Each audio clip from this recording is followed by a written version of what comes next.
No व्यासः यस्य आस्य कमलगलितं वाङ्मयममृतं जगत्पिबति भुजगभोगाभमुद्यम्य हृद्यं निजभुजं दक्षिणं लक्षणाढ्यं ललितमुद्रिक्तविज्ञानमुद्रं भज भज अनन्तमित्यालपन्तं प्रणतवान् प्राणिनां प्राणभूतं प्रणतिभिः प्रीणे पूर्णबोधम् भवदवोष्णेन तातप्यमानान् भुवि परं नाथमप्रेक्षमाणान् भुवनमन्येन च अन्येन दोष्णा भवतु भीर्मा इति नः सान्त्वयन्तम् प्रणतवान् प्राणिनां प्राणभूतं प्रणतिभिः प्रीणे पूर्णबोधम् नारायणं सुरगुरुं जगदेकनाथं भक्तप्रियं सकललोकनमस्कृतं च त्रैगुण्यवर्जितमजं विभुमद्यमीशं वन्दे भवघ्नम् अमरासुरसिद्धवन्द्यं नारायणं नमस्कृत्य नरं चैव नरोत्तमं देवीं सरस्वतीं व्यासं ततो जयमुदीरयेत्।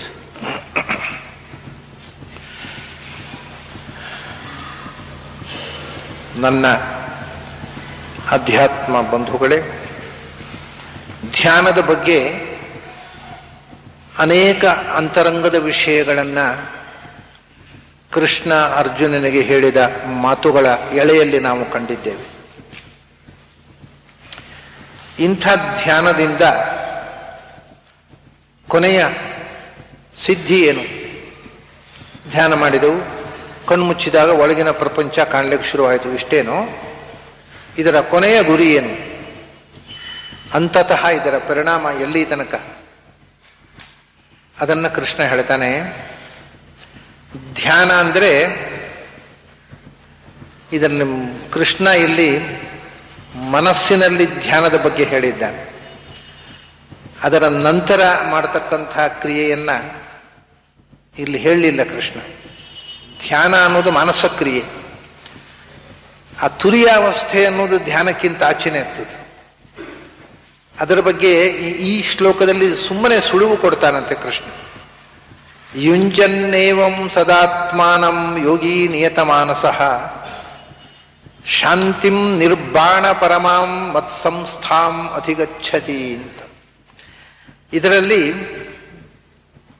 ಆ ತುರಿಯಾವಸ್ಥೆಯ ಬಗ್ಗೆ ಧ್ಯಾನಕ್ಕಿಂತ ಮುಂದಕ್ಕೆ ಹೋಗಬೇಕು. ಧ್ಯಾನದಲ್ಲಿ ಆಗತಕ್ಕಂಥ ದರ್ಶನವೂ ಕೂಡ ನ ಪ್ರತೀಕೇ ನಹಿ ಸಹ, ಭಗವಂತನ ಪ್ರತೀಕ ಅಷ್ಟೇ. ಅದು ಭಗವಂತನನ್ನು ಕಾಣುವುದಲ್ಲ. ನಮ್ಮ ಮನಸ್ಸು ರೂಪಿಸಿಕೊಂಡ ಭಗವಂತನ ಆಕೃತಿಯನ್ನ ಮನಸ್ಸು ಕಡೆದ ವಿಗ್ರಹ ಅದು. ಹಾಗಾಗಿ ಹೊರಗಿನ ವಿಗ್ರಹ ಯಾರೋ ಕಡೆದದ್ದು, ಇದು ನಾವೇ ಕಡೆದ ವಿಗ್ರಹ ಅಷ್ಟೇ.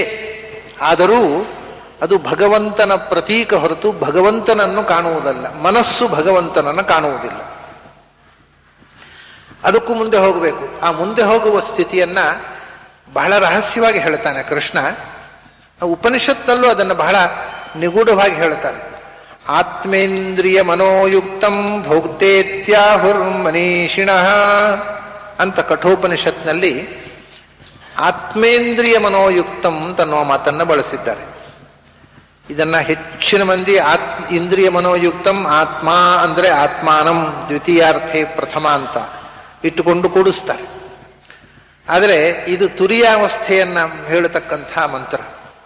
ಅಲ್ಲಿ ಆತ್ಮಾನಂ ತನ್ನತಕ್ಕಂಥ ಮಾತಲ್ಲ, ಆತ್ಮೇಂದ್ರಿಯ ಮನೋಯುಕ್ತಂ ಅಂತಲೇ ಆಗುತ್ತೆ.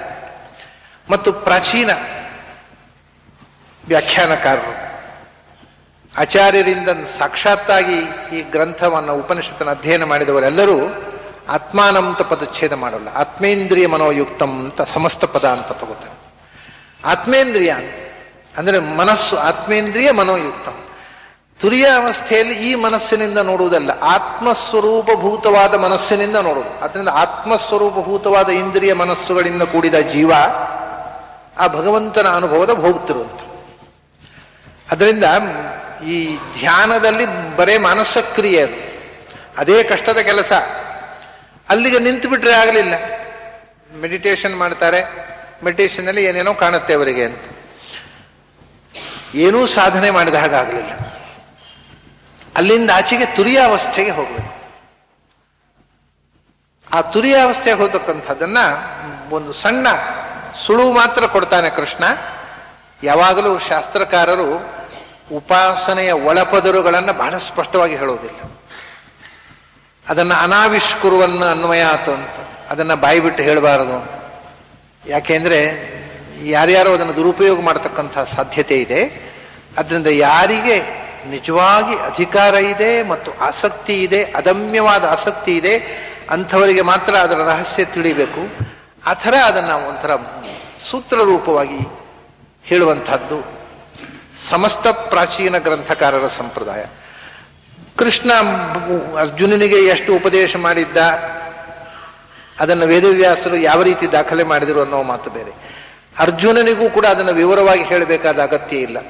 ಅರ್ಜುನ ಸ್ವಯಂ ಸ್ವರೂಪಭೂತವಾದಂತಹ ಚಕ್ಷುಸ್ಸಿನಿಂದ ಭಗವಂತನನ್ನು ಕಂಡ ಅಪರೋಕ್ಷ ಜ್ಞಾನಿ. ಅದರಿಂದ ಅವನಿಗೆ ಅರ್ಥವಾಗಲಿಕ್ಕೋಸ್ಕರ ಬಿಡಿಸಿ ಹೇಳಬೇಕಾದ ಕಾರಣ ಇಲ್ಲ. ಧ್ಯಾನದ ಅನಂತರ ಏನು ಮಾಡಬೇಕು ಅನ್ನುವಂಥದ್ದು ಮಾಡಿ ನೋಡಿದವ ಅವನು ಸ್ವಯಂ ಅಪರೋಕ್ಷ ಜ್ಞಾನಿ ಅವ.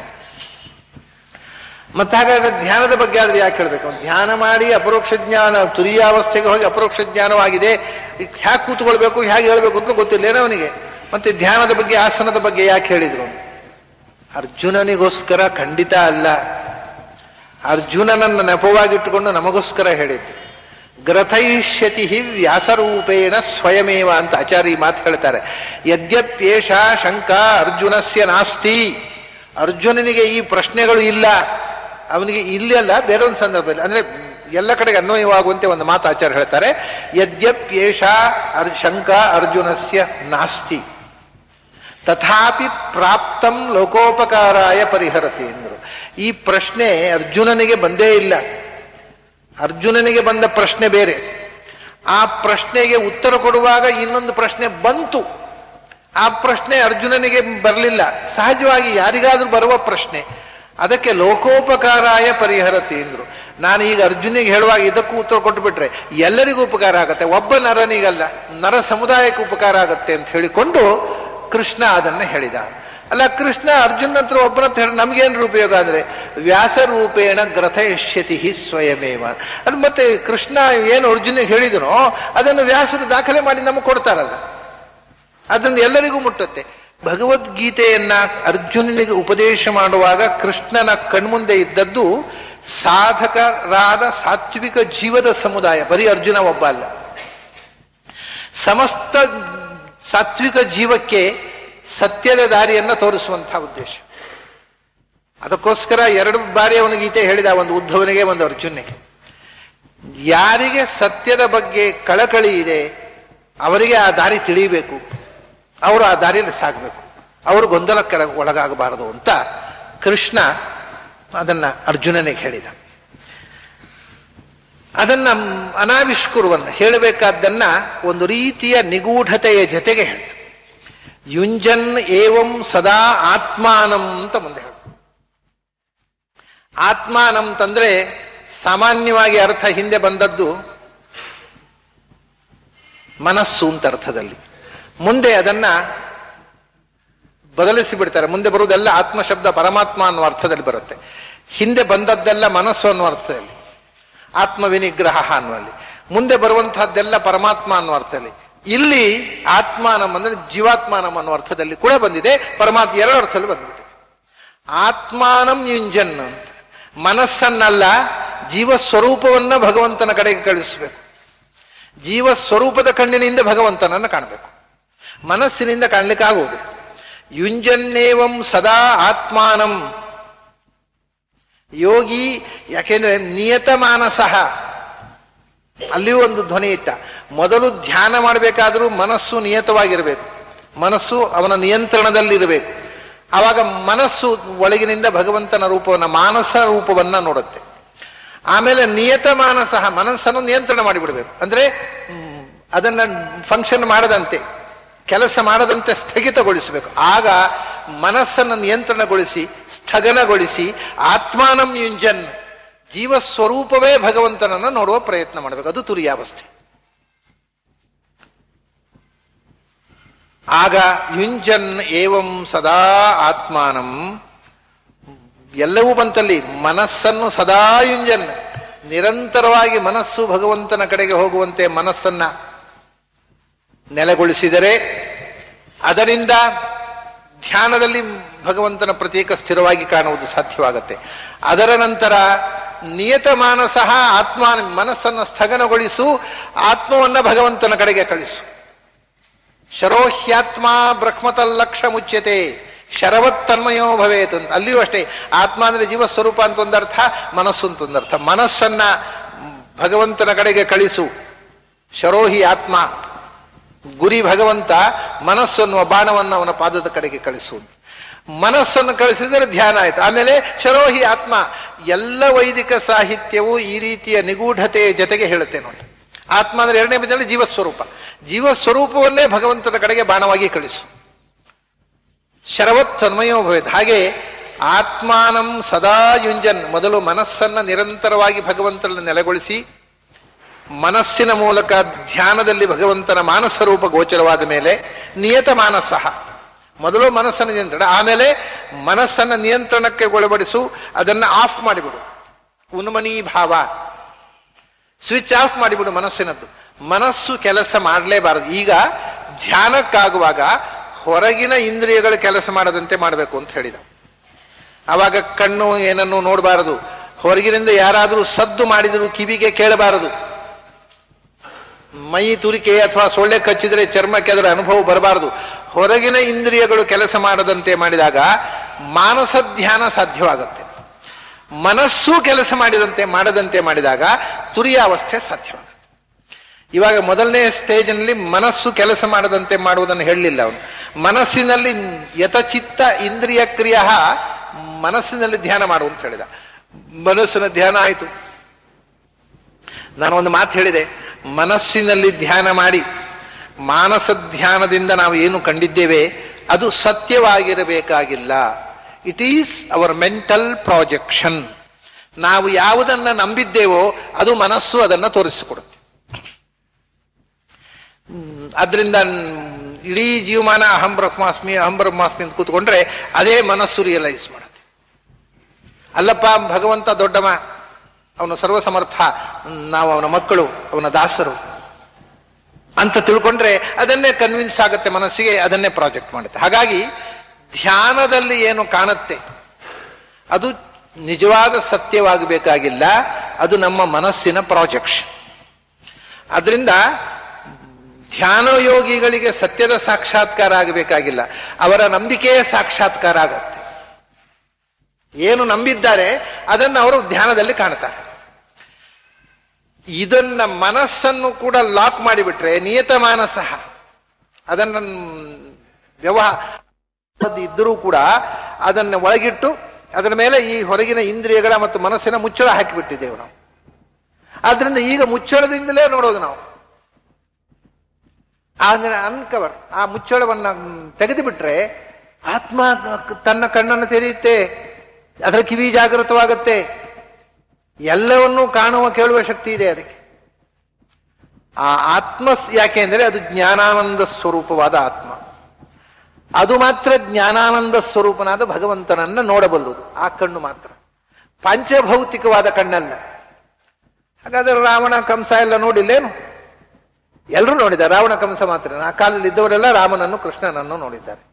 ಹೊರಗಿನಿಂದ ನೋಡುವ ಮಾತಲ್ಲ, ಹೊರಗಿನಿಂದ ಭಗವಂತ ಭೂಮಿಗೆ ಇಳಿದು ಬಂದಾಗ ಅಲ್ಲಿ ಎಲ್ಲರೂ ನೋಡಿದ್ದಾರೆ. ಆ ಕಾಲದಲ್ಲಿ ಇದ್ದವರು ಅವನು ಎದುರಿಗೆ ಕಾಣಿಸಿಕೊಂಡಾಗ ಎಲ್ರಿಗೂ ಕಾಣಿಸಿಕೊಂಡಿದ್ದಾನೆ. ಧ್ಯಾನದಲ್ಲಿ ಕಾಣಿಸಿಕೊಳ್ಳುವ ಬಗ್ಗೆ ಹೇಳುವುದು. ಹೊರಗಿನಿಂದ ಭಗವಂತ ಅವತಾರದಲ್ಲಿ ಆ ನಿಯಮ ಇಲ್ಲ. ಯಾರು ಪಾಪಿಗಳು ನೋಡಬಹುದು, ರಾವಣನು ನೋಡಿದ್ದಾನೆ, ಕಂಸನು ನೋಡಿದ್ದಾನೆ, ಎಲ್ಲರೂ ನೋಡಿದ್ದಾರೆ. ಆದರೆ ಧ್ಯಾನದಲ್ಲಿ ಕಾಣುವಾಗ ಮಾತ್ರ ಹೀಗೆ ಹೊರಗಣ್ಣಿನಿಂದ ನೋಡ್ಲಿಕ್ಕಾಗುವುದಿಲ್ಲ. ಹೊರಗಣ್ಣಿಗೆ ನೋಡುವ ಶಕ್ತಿಯೇ ಇಲ್ಲ ಭಗವಂತನನ್ನ. ಯಾಕಂದ್ರೆ ಇಲ್ಲೂ ಇದ್ದಾನೆ ಭಗವಂತ, ಕಾಣ್ತಾ ಇಲ್ವಲ್ಲ. ಈ ಹೊರಗಣ್ಣಿಗೆ ನೋಡುವ ಶಕ್ತಿಯೇ ಇಲ್ಲ, ಆದರೂ ಕಾಣಿಸಿಕೊಂಡದ್ದು ಅವನ ಶಕ್ತಿ. ಅದು ಕಾಣದಂಥ ಸಂಗತಿಯನ್ನ ಅವತಾರದಲ್ಲಿ ಕಾಣುವಂತೆ ಮಾಡಿದ. ಅದು it is his grace, it's not hour power. ನಮ್ಮ ಕಣ್ಣಿನ ಶಕ್ತಿಯಲ್ಲ, ಅದು ಅವನ ಕಾರುಣ್ಯ. ಅದು ಎಲ್ಲರಿಗೂ ಕಾಣಿಸಿಕೊಂಡ. ಆದರೆ ನಿಜವಾಗಿ ಈ ಕಣ್ಣಿಗೆ ಕಾಣುವುದಿಲ್ಲ, ಮನಸ್ಸಿನ ಕಣ್ಣಿಗೂ ಕಾಣುವುದಿಲ್ಲ. ಅವನನ್ನು ಕಾಣಬೇಕಾಗಿದ್ರೆ ಆತ್ಮಸ್ವರೂಪಭೂತವಾದ ಕಣ್ಣು, ಆತ್ಮಸ್ವರೂಪಭೂತವಾದ ಮನಸ್ಸು ಜಾಗೃತವಾದ ಆತ್ಮೇಂದ್ರಿಯ ಮನೋಯುಕ್ತಂ. ಇದನ್ನು ಬಹಳ ಸ್ಪಷ್ಟವಾಗಿ ಕಠೋಪನಿಷತ್ ಹೇಳ್ತಾರೆ. ಆತ್ಮಸ್ವರೂಪಭೂತವಾಗಿರತಕ್ಕಂಥ ಇಂದ್ರಿಯಗಳು, ಆತ್ಮಸ್ವರೂಪಭೂತವಾದ ಮನಸ್ಸು ಚಿಂತನೆ ಮಾಡಬೇಕು. ಆಗ ಆ ಜ್ಞಾನಾನಂದಮಯ ಆತ್ಮಾನಂ ಯುಂಜನ್, ಆತ್ಮಸ್ವರೂಪವನ್ನೇ ಭಗವಂತನಲ್ಲಿ ತೊಡಗಿಸು, ಸ್ವರೂಪಭೂತವಾದಂತಹ ಮನಸ್ಸಿನಿಂದ ಭಗವಂತನನ್ನು ಯೋಚಿಸು, ಸ್ವರೂಪಭೂತವಾದ ಕಣ್ಣಿನಿಂದ ಅವನನ್ನು ನೋಡ್ಲಿಕ್ಕೆ ಅರಸು. ಇಲ್ಲಿ ಕೃಷ್ಣ ಎಷ್ಟು ಸಮ್ಮುಗ್ಧವಾಗಿ ಹೇಳ್ತಾನೆ ಅಂದ್ರೆ, ಈ ಅರ್ಥ ನೀವು ಮೇಲ್ನೋಟಕ್ಕೆ ನೋಡಿದ್ರೆ ಹೊಳೆಯೋದೇ ಇಲ್ಲ. ಹಿಂದಿನಿಂದ ಆತ್ಮದ ಮನಸ್ಸನ್ನು, ಇಲ್ಲಿ ಆತ್ಮಾನ ಮನಸ್ಸನ್ನು ಇಂಜನ್ನು ಭಗವಂತನ ನೆಲೆಗೊಳಿಸಿ ಅಂತ ಚಿಂತನೆ ಹೇಳಿಬಿಟ್ರೆ ಮುಗಿದು ಹೋಯ್ತು ಭಗವದ್ಗೀತೆ. ಆದರೆ ಅಲ್ಲಿಗೆ ಯೋಗ ಸಾಧನೆ ಮುಗಿಯೋದಿಲ್ಲ. ಭಗವದ್ಗೀತೆಯ ಶ್ಲೋಕಾರ್ಥ ಮುಗಿದು ಹೋಗುತ್ತೇನೋ, ಯೋಗ ಸಾಧನೆ ಮುಗಿಯೋದಿಲ್ಲ. ಯೋಗ ಸಾಧಕರಿಗೆ ಗೊತ್ತಿದೆ, ಮನಸ್ಸನ್ನು ಸ್ಥಗನಗೊಳಿಸಿ ಸ್ವರೂಪಭೂತವಾದ ಇಂದ್ರಿಯದಿಂದ ಭಗವಂತನನ್ನು ಕಾಣುವ ಪ್ರಯತ್ನ ನಡಿಬೇಕು. ಅದು ತುರಿಯ ಅವಸ್ಥೆ. ಆವಾಗ ಆಚಾರ್ಯ ಹೇಳ್ತಾರೆ, ಆಗ ಕೂಡ ತುರಿಯಂ ದೃಶ್ಯತೆ ಕ್ವಾಪಿ ಪ್ರಾಪ್ತಾನಾಂ ಷೋಡಶಿ ಇಂ ಕಲಾಂ. ಆ ತುರಿ ಆತ್ಮಸ್ವರೂಪದಿಂದ, ಅದಕ್ಕೆ ನಾನು ಹೇಳಿದ್ದು first requirement is self realisation. ನನ್ನ ಸ್ವರೂಪದಿಂದ ನಾನು ನೋಡ್ಬೇಕಾದ್ರೆ ನನ್ಗೆ ಗೊತ್ತಾಗಬೇಕಲ್ಲ. ಈಗ ನಾನು ಅಂದ್ರೆ ಏನು ಅಂತ ಗೊತ್ತಿಲ್ಲ. ಈ ಕಣ್ಣು, ಕಿವಿ, ಕೈ, ಕಾಲು, ಈ ಸಮಷ್ಟಿಯೇ ನಾನು. ಇದರಿಂದ ಬೇರೆಯಾಗಿ ನಾನು ಅನ್ನೋದು ಗೊತ್ತಾದಾಗ ಮಾತ್ರ ನಾನು ಭಗವಂತನನ್ನು ನೋಡುವುದು ಸಾಧ್ಯ ಆಗುತ್ತೆ. ಅದರಿಂದ ಮೊದಲು ಈ ಎಲ್ಲ ಪಂಚಭೌತಿಕವಾದಂತಹ ಮುಚ್ಚಳಗಳಿಂದ, ಕರಡಿಕೆಗಳಿಂದ ತೆಗೆದು ನನ್ನನ್ನು ಬೇರ್ಪಡಿಸಬೇಕು. ಅಂದ್ರೆ ಈ ಮುಚ್ಚಳ ತೆಗೆದು ಸಂಪುಟದಿಂದ ಶಾಲಿಗ್ರಾಮವನ್ನು ಬೇರ್ಪಡಿಸಬೇಕು. ಇವಾಗ ಏನಾಗಿದೆ ಅಂದ್ರೆ, ನಮ್ಮ ಎಲ್ಲ ನಮ್ಮ ಈ ಸಂಪುಟ ಉಂಟಲ್ವಾ, ಇದು ಅಭೇದ್ಯ ಸಂಪುಟ ಆಗಿಬಿಟ್ಟಿದೆ. ಮುಚ್ಚಳವೇ ತೆಗೆಯುವ ಕಾರ್ಯಕ್ರಮ ಇಲ್ಲ. ಮುಚ್ಚಳದೊಳಗೆ ಉಂಟ್ರಿ, ಅದು ಮುಚ್ಚಳ ತೆಗಿಲಿಕ್ಕೆ ಆಗೋದಿಲ್ಲ ಅಂತ. ಅದು ಇದೆಲ್ಲವೂ ಅಭೇದ್ಯ ಸಂಪುಟ ಆಗಿಬಿಟ್ಟಿದೆ. ಈ ಮುಚ್ಚಳವನ್ನ ತೆಗೆಯುವ ಪ್ರಯತ್ನ ಮಾಡಿದಾಗ ಒಳಗಿರತಕ್ಕಂಥ ಶಾಲಗ್ರಾಮ ಅಂದ್ರೆ ಅದು ಎಸೆನ್ಸ್, ಜೀವಸ್ವರೂಪ, ಅದರ ಅರಿವು ಬಂತು. ಜೀವಸ್ವರೂಪದ ಅರಿವು ಬಂದಾಗ ಆ ಜೀವಸ್ವರೂಪ ಭಗವಂತನನ್ನು ಅರಿಸಲಿಕ್ಕೆ ಪ್ರಾರಂಭ ಮಾಡಿತು. ಈಗ ಮನಸ್ಸು, ಚಿತ್ತ, ಕಣ್ಣು, ಕಿವಿ ಏನೂ ಇಲ್ಲ. ಈ ಎಲ್ಲಾ ಎಕ್ಸ್ಟರ್ನಲ್ ಇನ್ಸ್ಟ್ರೂಮೆಂಟ್ಸ್ ಆರ್ ಡೆಡ್, ಅವು ಕೆಲಸ ಮಾಡ್ತಾ ಇಲ್ಲ. ಅಂಥ ಸ್ಥಿತಿಯಲ್ಲಿ ಜೀವ ಜಾಗೃತಗೊಳ್ಳುತ್ತೆ. ಅಪ್ಪ, ನನ್ನ ಕಣ್ಣಿತ್ತು ನೋಡ್ಲಿಕ್ಕೆ ಬಿಡ್ಲಿಲ್ಲ, ಮುಚ್ಚಳ ಹಾಕಿಟ್ಟಿದ್ರು. ನನ್ನ ಕಿವಿ ಇತ್ತು ಕೇಳಲಿಕ್ಕೆ ಬಿಡ್ಲಿಲ್ಲ, ಮುಚ್ಚಳ ಹಾಕಿಟ್ಟಿದ್ರು. ನನಗೆ ನನ್ನ ಸ್ವಂತ ಮನಸ್ಸಿತ್ತು ಯೋಚಿಸ್ಲಿಕ್ಕೆ ಬಿಡ್ಲಿಲ್ಲ, ಮುಚ್ಚಳ ಹಾಕಿಟ್ಟಿದ್ರು. ನಾ ಮುಚ್ಚಳ ತೆಗೆದಾಗ ಆನಂದವಾಗಿಬಿಡುತ್ತೆ ಆತ್ಮಕ್ಕೆ. ಅದು ತಾನೇ ಯೋಚಿಸಲಿಕ್ಕೆ, ತಾನೇ ನೋಡೋದಕ್ಕೆ ಪ್ರಯತ್ನ ಮಾಡುತ್ತೆ. ಇವಾಗ ಕಣ್ಣಿದ್ದು ಕುರುಡನಾಗಿ ಬದುಕ್ತಾ ಇದೆ ನೋಡಿ ಜೀವ. ಎಂಥ ವೇದನೆ ಅದು. ಆ ಮುಚ್ಚಳ ತೆಗೆದಾಗ ಆಗುವಂಥ ಆನಂದ, ಆವಾಗ ಆತ್ಮನನ್ನ ಅರಸುವಂಥ ಕ್ರಿಯೆ. ಎರಡನೇದಾಗಿ, ಈ ಮುಚ್ಚಳ ಇರುವಷ್ಟು ಕಾಲ ಭಗವಂತನ ಬಗ್ಗೆ ನಿಚ್ಚಳವಾಗಿ ಏನೂ ತಿಳಿಯೋದೇ ಇಲ್ಲ. ಏನೋ ದೇವರಂತೆ ಕಾಣಬೇಕು. ಕಡೆ ಏನು, ನಾವು ಯಾವುದೋ ಶ್ಲೋಕದಲ್ಲಿ ಓದಿದ ಭಗವಂತನ ರೂಪ ಅಂತ ಹೇಳಿ, ದೇಹ ಸುಧಾ ಸವಿತ್ರ ಮಂಡಲ, ಸೂರ್ಯಮಂಡಲ ಅದರ ಮಧ್ಯದಲ್ಲಿ ಕೂತಿದ್ದಾನೆ. ಮನಸ್ಸು ಯೋಚನೆ ಮಾಡಿದ ರೂಪ ಕಾಣುತ್ತೆ. ಸಾಕ್ಷಾತ್ಕಾರ, ಸೆಲ್ಫ್ ರಿಯಲೈಸೇಷನ್ ಆದಾಗ, ಆತ್ಮ ಸಾಕ್ಷಾತ್ಕಾರ ಆದಾಗ ಅವನಿಗೆ ಜ್ಞಾನಾನಂದಮಯವಾದ ವಸ್ತುವಿನ ಅರಿವು ಬಂತು. ಅಲ್ಲಿ ತನಕ ಜ್ಞಾನಾನಂದಮಯ ಅಂದ್ರೆ ಬರೇ ಒಂದು ವರ್ಬಲ್ ಎಕ್ಸ್ಪ್ರೆಷನ್ ಅಷ್ಟೇ, ಅದೊಂದು ಶಬ್ದ. ಜ್ಞಾನಾನಂದಮಯವಾದ ಆತ್ಮ ಹಾಗಂದ್ರೆ ಏನ್ರಿ? ಹಾಗಂದ್ರೆ ಹಾಗೆ ಜ್ಞಾನಾನಂದಮಯ ತಿಳಿಯೋದಿಲ್ಲೇನು? ಹಾಗೆ ಪೂರ್ವಪಕ್ಷ ಮಾಡಬಾರ್ದು ಅಷ್ಟೇ. ಆತ್ಮ ಸ್ವರೂಪದ ಸಾಕ್ಷಾತ್ಕಾರ ಆದಾಗ ಜ್ಞಾನಾನಂದಮಯವಾದ ಒಂದು ರೂಪ ಅಂದ್ರೆ ಏನು? Farm made of wisdom and bliss. ಆನಂದದ ರೂಪ ಅಂದ್ರೆ ಏನು? ಆನಂದಕ್ಕೊಂದು ರೂಪ ಇದೆ ಎನ್ನುವಂಥ ಎಚ್ಚರ ಬಂದಾಗ ಈ ಆನಂದ, ಇದು ಒಂದು ಬಿಂದು, ಇದು ಗೊತ್ತಾಗತ್ತಲ್ಲ. ತನ್ನ ಅರಿವು ಬಂದಾಗ ಈ ಒಂದು ಬಿಂದು ಜ್ಞಾನಾನಂದ ಇಷ್ಟು ಶಕ್ತಿಶಾಲಿ ಆಗಿದ್ದಾಗ ಇದರ ಸಿಂಧು ಎಲ್ಲಿದೆ ಅಂತ, ಈ ಪ್ರತಿಬಿಂಬದ ಬಿಂಬ ಎಲ್ಲಿದೆ ಅನ್ನುವ ತವಕ ಪ್ರಾರಂಭ ಆಗುವುದು ಆ ಸ್ವರೂಪ ಸಾಕ್ಷಾತ್ಕಾರ ಆದಾಗ. ಈ ಪ್ರತಿಬಿಂಬ ನೋಡಿದಾಗ ನಮಗೆ ಬಿಂಬದ ಸಹಜ ಅಲ್ವಾ? ನಾವು ಕನ್ನಡಿಯಲ್ಲಿ ಒಂದು ರಿಫ್ಲೆಕ್ಷನ್ ನೋಡೋ ತನಕ ಹಿಂದೆ ಯಾರಾದ್ರೂ ಇದ್ದಾರೋ ಅಂತ ನಾವು ಯೋಚಿಸುವುದಿಲ್ಲ. ಹಿಂದೆ ಯಾರೋ ಇರ್ತಾರೆ, ಯಾರಿದ್ದಾರೋ ಇಲ್ಲೋ ಒಂದು ಗೊತ್ತಿಲ್ಲ. ಎದುರು ಕನ್ನಡಿಯಲ್ಲಿ ಒಂದು ಫೇಸ್ ಕಂಡಿತು, ಯಾರಪ್ಪ ಅಂತ ತಿರುಗಿ ನೋಡಿದೆ. ಆದ್ರಿಂದ ಪ್ರತಿಬಿಂಬ ಕಂಡಾಗ ಮಾತ್ರವೇ ಬಿಂಬದ ತವಕ ಹೆಚ್ಚು. ಅಲ್ಲಿ ತನಕ ಬಿಂಬದ ಬಗ್ಗೆ ಏನೋ ಬಿಂಬ ಸಾಕ್ಷಾತ್ಕಾರ ಆಗ್ಬೇಕಂತ ಶ್ಲೋಕದಲ್ಲಿ ಹೇಳಿದ್ದಾರೆ. ಬಿಂಬೋಸಿ ಪ್ರತಿಬಿಂಬ, ನಾವು ದಿನ ಹೇಳ್ತೇವೆ ಬಿಂಬೋಸಿ ಪ್ರತಿಬಿಂಬೋಸ್ಮಿ ತವ ಯದಿ ವಿಜಾಂತರಂ. ಅದು ಶ್ಲೋಕ ಮುಗಿಯೋ ತನಕ ಅವಸರ ಹೇಳ್ತೀವಿ. ಅದ್ರ ಬಗ್ಗೆ ವಿ ಡೋಂಟ್ ಮೀನ್ ಇಟ್. ನಮಗೆ ಖಂಡಿತವಾಗಿಯೂ ನೀನು ಬಿಂಬ, ನಾನು ಪ್ರತಿಬಿಂಬ, ಈ ಪ್ರತಿಬಿಂಬದ ಬಿಂಬವನ್ನು ತೋರಿಸುವ ಕಳಕಳಿಯಿಂದ ಅದನ್ನು ಹೇಳುವುದಿಲ್ಲ. ಅದನ್ನು ಬಾಯ್ಬಟ್ಟ ಕಲಿಸಿದ್ದಾರೆ ಉಪನಯನ ಆದ ತಕ್ಷಣ. ಬಹಳ ಜನಕ್ಕೆ ನಾರಾಯಣ ಅಷ್ಟಾಕ್ಷರ ಉಪದೇಶವೇ ಆಗಿರೋದಿಲ್ಲ, ಬಿಂಬೋಸಿ ಪ್ರತಿಬಿಂಬೋಸ್ಮಿ ಹೇಳೋದಿಲ್ಲ. ಅದು ಬಹಳ ದೊಡ್ಡ ದುರಂತ. ನಾರಾಯಣ ಅಷ್ಟಾಕ್ಷರ ಜಪ ಮಾಡೋವರಿಗೆ ಅದರ ಮೊದಲು ಹೇಳ್ತಕ್ಕಂಥ ಸ್ಟೋರಿ ಇದು. ಬಿಂಬೋಸಿ ಪ್ರತಿಬಿಂಬೋಸ್ಮಿ ತವ ಯದ್ಯಪಿ ಚಾಪ್ಟರ್. ಹೀಗೆ ಬಿಂಬ ಕಾಣುವಂಥ ತವಕ ಆವಾಗ ಯಾವಾಗ ಆಗತ್ತೆ? ಆಗ ಆತ್ಮಾನಂ ಯುಂಜನ್. ಎಲ್ಲಿ ಯುಂಜನ್? ಭಗವತಿ ಯುಂಜನ್. ಜೀವಸ್ವರೂಪವನ್ನು ಭಗವಂತನಲ್ಲಿ ಕಳಿಸು. ಜೀವಸ್ವರೂಪವೇ ಭಗವಂತನನ್ನು ಯೋಚಿಸುವಂತೆ ಮತ್ತು ಭಗವಂತನನ್ನು ಕಾಣುವಂತೆ ಪ್ರಯತ್ನ ಮಾಡು. ಇದು ತುರಿಯಾವಸ್ಥೆ. ತುರಿಯಂ ದೃಶ್ಯತೆ ಕ್ವಾಪಿ ಪ್ರಾಪ್ತಾನಾಂ ಷೋಡಶೀಂ ಕಲಾಂ. ಷೋಡಶೀ ಕಲೆಯನ್ನು ಹೊಂದಿದವರಿಗೆ ತುರಿಯ ಎಲ್ಲೋ ಒಮ್ಮೆ ಕಾಣುತ್ತೆ ಎಂದು ರಚ. ಆಗಲೂ ಆತ್ಮಕ್ಕೂ ಸದಾ ಭಗವಂತನನ್ನು ಕಾಣಲಿಕ್ಕೆ ಆಗೋದಿಲ್ಲ. ತುರಿಯಂ ದೃಶ್ಯತೆ ಕ್ವಾಪಿ. It is a flash, just like lightning. ಭಗವಂತನ ದರ್ಶನ ಮಿಂಚಿನಂತೆ ಒಂದು ಖಂಡಿತು ಅನ್ನುವಾಗ ಮಾಯ ಆಗಿಬಿಡುತ್ತೆ. ಆ ಸ್ಥಿತಿಯಲ್ಲೂ ಕೂಡ ನಿರಂತರವಾಗಿ ಕಾಣಲಿಕ್ಕೆ ಆಗೋದಿಲ್ಲ. ಆದರೂ ಯಾರಿಗೆ ಕಾಣುತ್ತೆ? ಅಷ್ಟಾದರೂ ಷೋಡಶೀಂ ಕಲಾಂ ಪ್ರಾಪ್ತಾನಾಂ. ಷೋಡಶಿ ಕಲೆ ಅಂದ್ರೆ ಜೀವಸ್ವರೂಪ. ಯಾರು ಜೀವಸ್ವರೂಪವನ್ನು ಕಂಡಿದ್ದಾರೆ, ಷೋಡಶಿ ಕಲಾ ಜೀವಸ್ವರೂಪಂ ಅಂತ ಹೇಳ್ತಾರೆ ತ್ರೈವಿಕ್ರಮದಾಸರು. ಯಾರು ಜೀವಸ್ವರೂಪವನ್ನು ಕಂಡಿದ್ದಾರೆ ಅವರಿಗೆ ಭಗವಂತನ ಸ್ವರೂಪವನ್ನು ಕಾಣುವುದಕ್ಕೆ ಒಂದು ಹಕ್ಕು ಬಂತು. ಎಲ್ಲೋ ಒಂದು ಮಿಂಚಿನಂತೆ ಕಾಣ್ತಾರೆ. ಅದು ನಿರಂತರ ಅಲ್ಲ. ಪ್ರಾಪ್ತಾನಾಂ ತುರಿಯಂ ದೃಶ್ಯತೆ ಕ್ವಾಪಿ ಪ್ರಾಪ್ತಾನಾಂ ಷೋಡಶೀಂ ಕಲಾಂ. ಹೀಗೆ ಆತ್ಮಾನಂ ಯುಂಜನ್. ಹಾಗೆ ನಿರಂತರ ನಿನ್ನ ಸ್ವರೂಪವನ್ನ, ಜೀವ ಸ್ವರೂಪವನ್ನ ಬಿಂಬದ ಕಡೆ ಕಳಿಸು. ಬಿಂಬವನ್ನು ಕಾಣುವಂತಹ ತವಕ ತೋರ್ಲಿ. ಇವಾಗ ನಿಜವಾಗಿ ಪ್ರತಿಬಿಂಬಕ್ಕೆ ಬಿಂಬ ಕಾಣುತ್ತೆ, ಆದ್ರೆ ಕಾಣೋಲ್ಲ. ಯಾಕೆಂದ್ರೆ ಅದು ಜಡ. ಇಲ್ಲದೇ ಇದ್ರೆ ಒಂದು ವೇಳೆ ಕನ್ನಡಿಯಲ್ಲಿ ಇರತಕ್ಕ ನಮ್ಮ ರಿಫ್ಲೆಕ್ಷನ್ಗೆ, ಯಾಕೆಂದ್ರೆ ನಮ್ಮನ್ನು ಅದು ನೋಡ್ತಾ ಇರ್ತೇವೆ, ಅದನ್ನು ನಾವು ನೋಡ್ತಾ ಇರ್ತೇವೆ. ನಮಗೆ ನಮ್ಮ ಪ್ರತಿಬಿಂಬ ಕಾಣುತ್ತೆ, ಪ್ರತಿಬಿಂಬಕ್ಕೆ ನಾವು ಕಾಣುದು, ಯಾಕೆಂದ್ರೆ ಅದು ಜಡ ಆದ್ರಿಂದ. ಆದರೆ ಈ ಪ್ರತಿಬಿಂಬವು ಚೇತನ ಆದಾಗ ಹೇಗೆ ಬಿಂಬಕ್ಕೆ ಪ್ರತಿಬಿಂಬ ಕಾಣುತ್ತೋ ಹಾಗೆ ಪ್ರತಿಬಿಂಬಕ್ಕೆ ಬಿಂಬ ಕಾಣುತ್ತೆ. ಆ ಮಧ್ಯೆ ಪರದೆ ಇತ್ತು ಇಷ್ಟವರೆಗೆ. ಆ ಪರದೆ ಹೋದಾಗ ಪ್ರತಿಬಿಂಬಕ್ಕೆ ಬಿಂಬ ಕಾಣಿಸಿಕೊಳ್ಳುತ್ತೆ. ಅದನ್ನು ನೋಡ್ತಾ ನೇರ ನೋಡುವ ಕಣ್ಣಿಗೆ ಬೀಳುವುದೇ ಪ್ರತಿಬಿಂಬ, ಪ್ರತಿಬಿಂಬಕ್ಕೆ ಬಿಂಬ. ಅದರಿಂದ ಜೀವಸ್ವರೂಪ ಕಣ್ಣು ತೆರೆದರೆ ಎದುರು ಕಾಣೋದೇ ಬಿಂಬ ಅಪ್ಪ. ಅದನ್ನು ಕಾಣುವ ಪ್ರಯತ್ನ. ಆತ್ಮಾನಂ ಅಂದರೆ ಮೊದಲು ಮನಸ್ಸು, ಆಮೇಲೆ ಜೀವಸ್ವರೂಪ, ಆಮೇಲೆ ಆತ್ಮಾನಂ ಯುಂಜನ, ಭಗವಂತನನ್ನೇ ಅಣಿಗೊಳಿಸುವುದು, ಅಲ್ಲಿ ನೆಲೆಗೊಳಿಸುವುದು ಅಲ್ಲಿ ಸ್ವರೂಪದಲ್ಲಿ. ಹಾಗಾಗಿ ಇಲ್ಲಿ ಮೂರು ಅರ್ಥವನ್ನು ತಗೊಂಡ ಕೃಷ್ಣ. ಆತ್ಮ ಶಬ್ದಕ್ಕೆ ಮನಸ್ಸು, ಜೀವಸ್ವರೂಪ, ಭಗವತ್ ಸ್ವರೂಪ. ಯುಂಜನ್ನೇವಂ ಸದಾತ್ಮಾನಂ ಯೋಗಿ. ಅವನು ಯೋಗಿಯಾದ. ಯಾಕೆಂದ್ರೆ ಅವನ ಆತ್ಮಕ್ಕೆ ಭಗವಂತನ ಯೋಗ ಸಂಯೋಗ ಆಯಿತು. ಮನಸ್ಸಿಗೆ ಭಗವಂತನ ಸಂಯೋಗ ಮೊದಲಾಗಿತ್ತು, ಆದರೆ ಈಗ ಆತ್ಮ ಸ್ವರೂಪಕ್ಕೆ ಭಗವಂತನ ಸಂಯೋಗ, ನೇರ ಭಗವಂತನ ಸಂಪರ್ಕ ಆಯ್ತಲ್ಲ, ಅವನು ನಿಜವಾದ ಯೋಗಿ.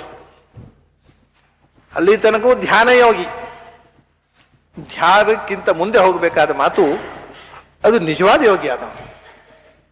ಹಾಗೆ ಏನಾಗತ್ತೆ? ಶಾಂತಿಂ ನಿರ್ವಾಣ ಪರಮಾಂ ಮತ್ಸಂಸ್ಥಾಂ ಅಧಿಗಚ್ಚತಿ. ಇದರ ಫಲವನ್ನು ಎರಡು ನೆಲೆಯಲ್ಲಿ ಹೇಳ್ತಾನೆ ಕೃಷ್ಣ. ಆವಾಗ ಏನಾಗುತ್ತೆ ಅಂದ್ರೆ, ಆ ಸ್ಥಿತಿಯಲ್ಲಿ ಭಗವಂತನನ್ನು ಕಂಡಾಗ ಶಾಂತಿ. ಶಾಂತಿ ಅಂದ್ರೆ ಆನಂದದ ಪರಾಕಾಷ್ಠೆ. ಆನಂದದ ಪರಾಕಾಷ್ಠೆ ಮತ್ತು ವಾಸ್ತವಿಕವಾಗಿ ಜ್ಞಾನದ ಪರಾಕಾಷ್ಠೆ.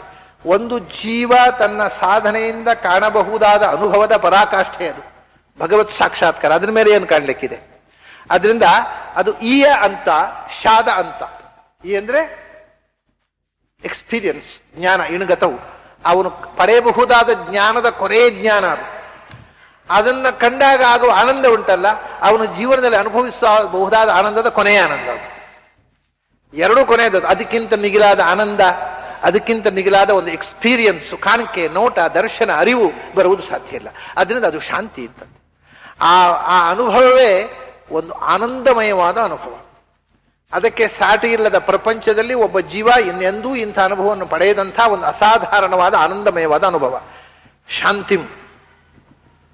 ಯಾಕೆಂದ್ರೆ ಮತ್ಸಂಸ್ಥಾಂ, ಭಗವಂತನಲ್ಲಿ ನೆಲೆಗೊಂಡ ಆನಂದ.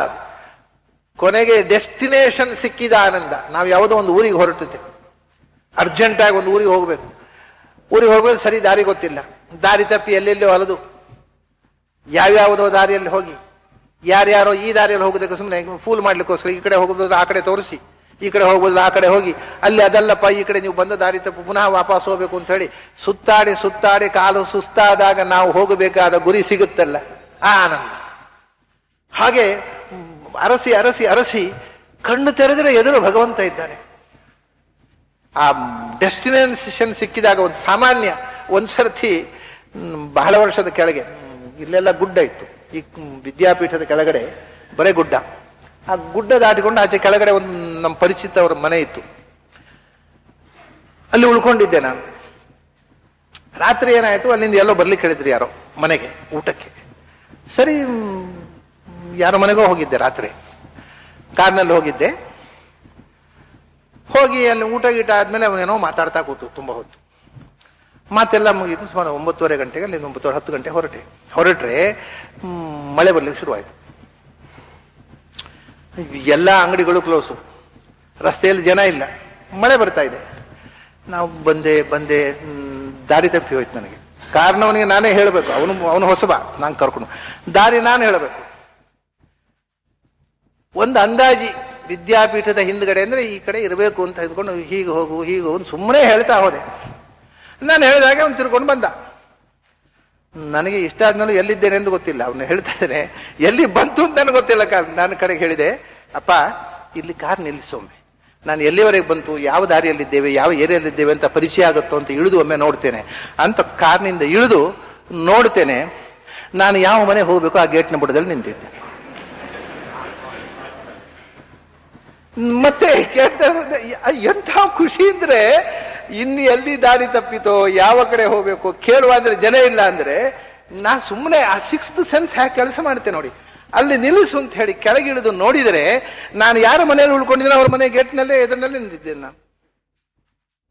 ಹೀಗೆ ಭಗವಂತನನ್ನು ಅರಸಿಕೊಂಡು ಹೊರಟವನಿಗೆ ಭಗವಂತನೇ ಎದುರಾಗ್ಬಿಟ್ರೆ ಏನು ಆನಂದ ಹೇಳಿ. ಇದು ಯಾವುದೋ ಒಂದು ಮನೆ ಹಾಳು, ಅದೊಂದು ದೊಡ್ಡ ಸಂಗತಿ ಅಲ್ಲ. ನಾವು ಯಾಕೆ ಹೇಳಿದೆ ಅಂದ್ರೆ, ನಮ್ಮ ಒಂದು ಗುರಿ ಸಿಕ್ಕಿದಾಗ ಆಗುವ ಆನಂದ, ಅದು ಜೀವನದ ಕೊನೆ ಗುರಿ ಸಿಕ್ಕಿದಾಗ ಆಗುವ ಆನಂದ. ಅದರಿಂದ ಮತ್ಸಂಸ್ಥಾಂ, ನನ್ನನ್ನು ಪಡೆದ ಆನಂದಪ್ಪ, ಅದು ನನ್ನಲ್ಲಿ ನೆಲೆಗೊಂಡ ಆನಂದ. ಅದರಿಂದ ಅದು ಅಸಾಧಾರಣವಾದ ಆನಂದ ಅನುಭವ ಆಗುತ್ತೆ. ಆ ಸ್ಥಿತಿಯಲ್ಲೇ ಮೋಕ್ಷಕ್ಕೆ ಹೋದ್ಮೇಲೆ ಮುಂದೆ ಆ ಸ್ಥಿತಿಯೇ ಜೀವನದಲ್ಲಿ ಒಬ್ಬ ಮನುಷ್ಯನ ಬಯಕೆಯನ್ನು ಹೇಳಿ, ಎಲ್ಲರಿಗಿಂತ ಹೆಚ್ಚು ಆನಂದವಾಗಿ ಬದುಕಬೇಕು ಅಂತ ಹೊಡೆದಾನೆ. ಯಾವುದರಿಂದಲೂ you cannot buy pleasure by money. ದುಡ್ಡಿನಿಂದ, ಸಂಪತ್ತಿನಿಂದ, ಯಾವುದರಿಂದಲೂ ಕೂಡ ಆನಂದವನ್ನ ಪರ್ಚೇಸ್ ಮಾಡ್ಲಿಕ್ಕೆ ಆಗುವುದಿಲ್ಲ. ಆದರೆ ಯಾಕೆಂದ್ರೆ ಒಳಗಿನದನ್ನು ಪರ್ಚೇಸ್ ಮಾಡೋದು ಹೇಗೆ? ಹೊರಗಿದ್ದದ್ದು ಅಂಗಡಿಯಲ್ಲಿ ಸಿಗುವುದಾದ್ರೆ ಪರ್ಚೇಸ್ ಮಾಡಬಹುದು. ಆನಂದ ಯಾವ ಅಂಗಡಿಯಲ್ಲಿ ಮಾರ್ಲಿಕ್ಕೆ ಸಿಗುತ್ತೆ? ಸಿಗೋಲ್ಲ. ಅದು ಒಳಗಿದೆ ಅಂತ ಗೊತ್ತಿಲ್ಲ, ಎಲ್ಲೆಲ್ಲೋ ಹುಡುಕ್ತೇವೆ ನಾವು. ಒಳಗಿನಿಂದ ಹುಡುಕಿದಾಗ ಮತ್ತು ಅದು ಸಿಕ್ಕಿಬಿಟ್ಟಾಗ ಆಗುವ ಆನಂದ,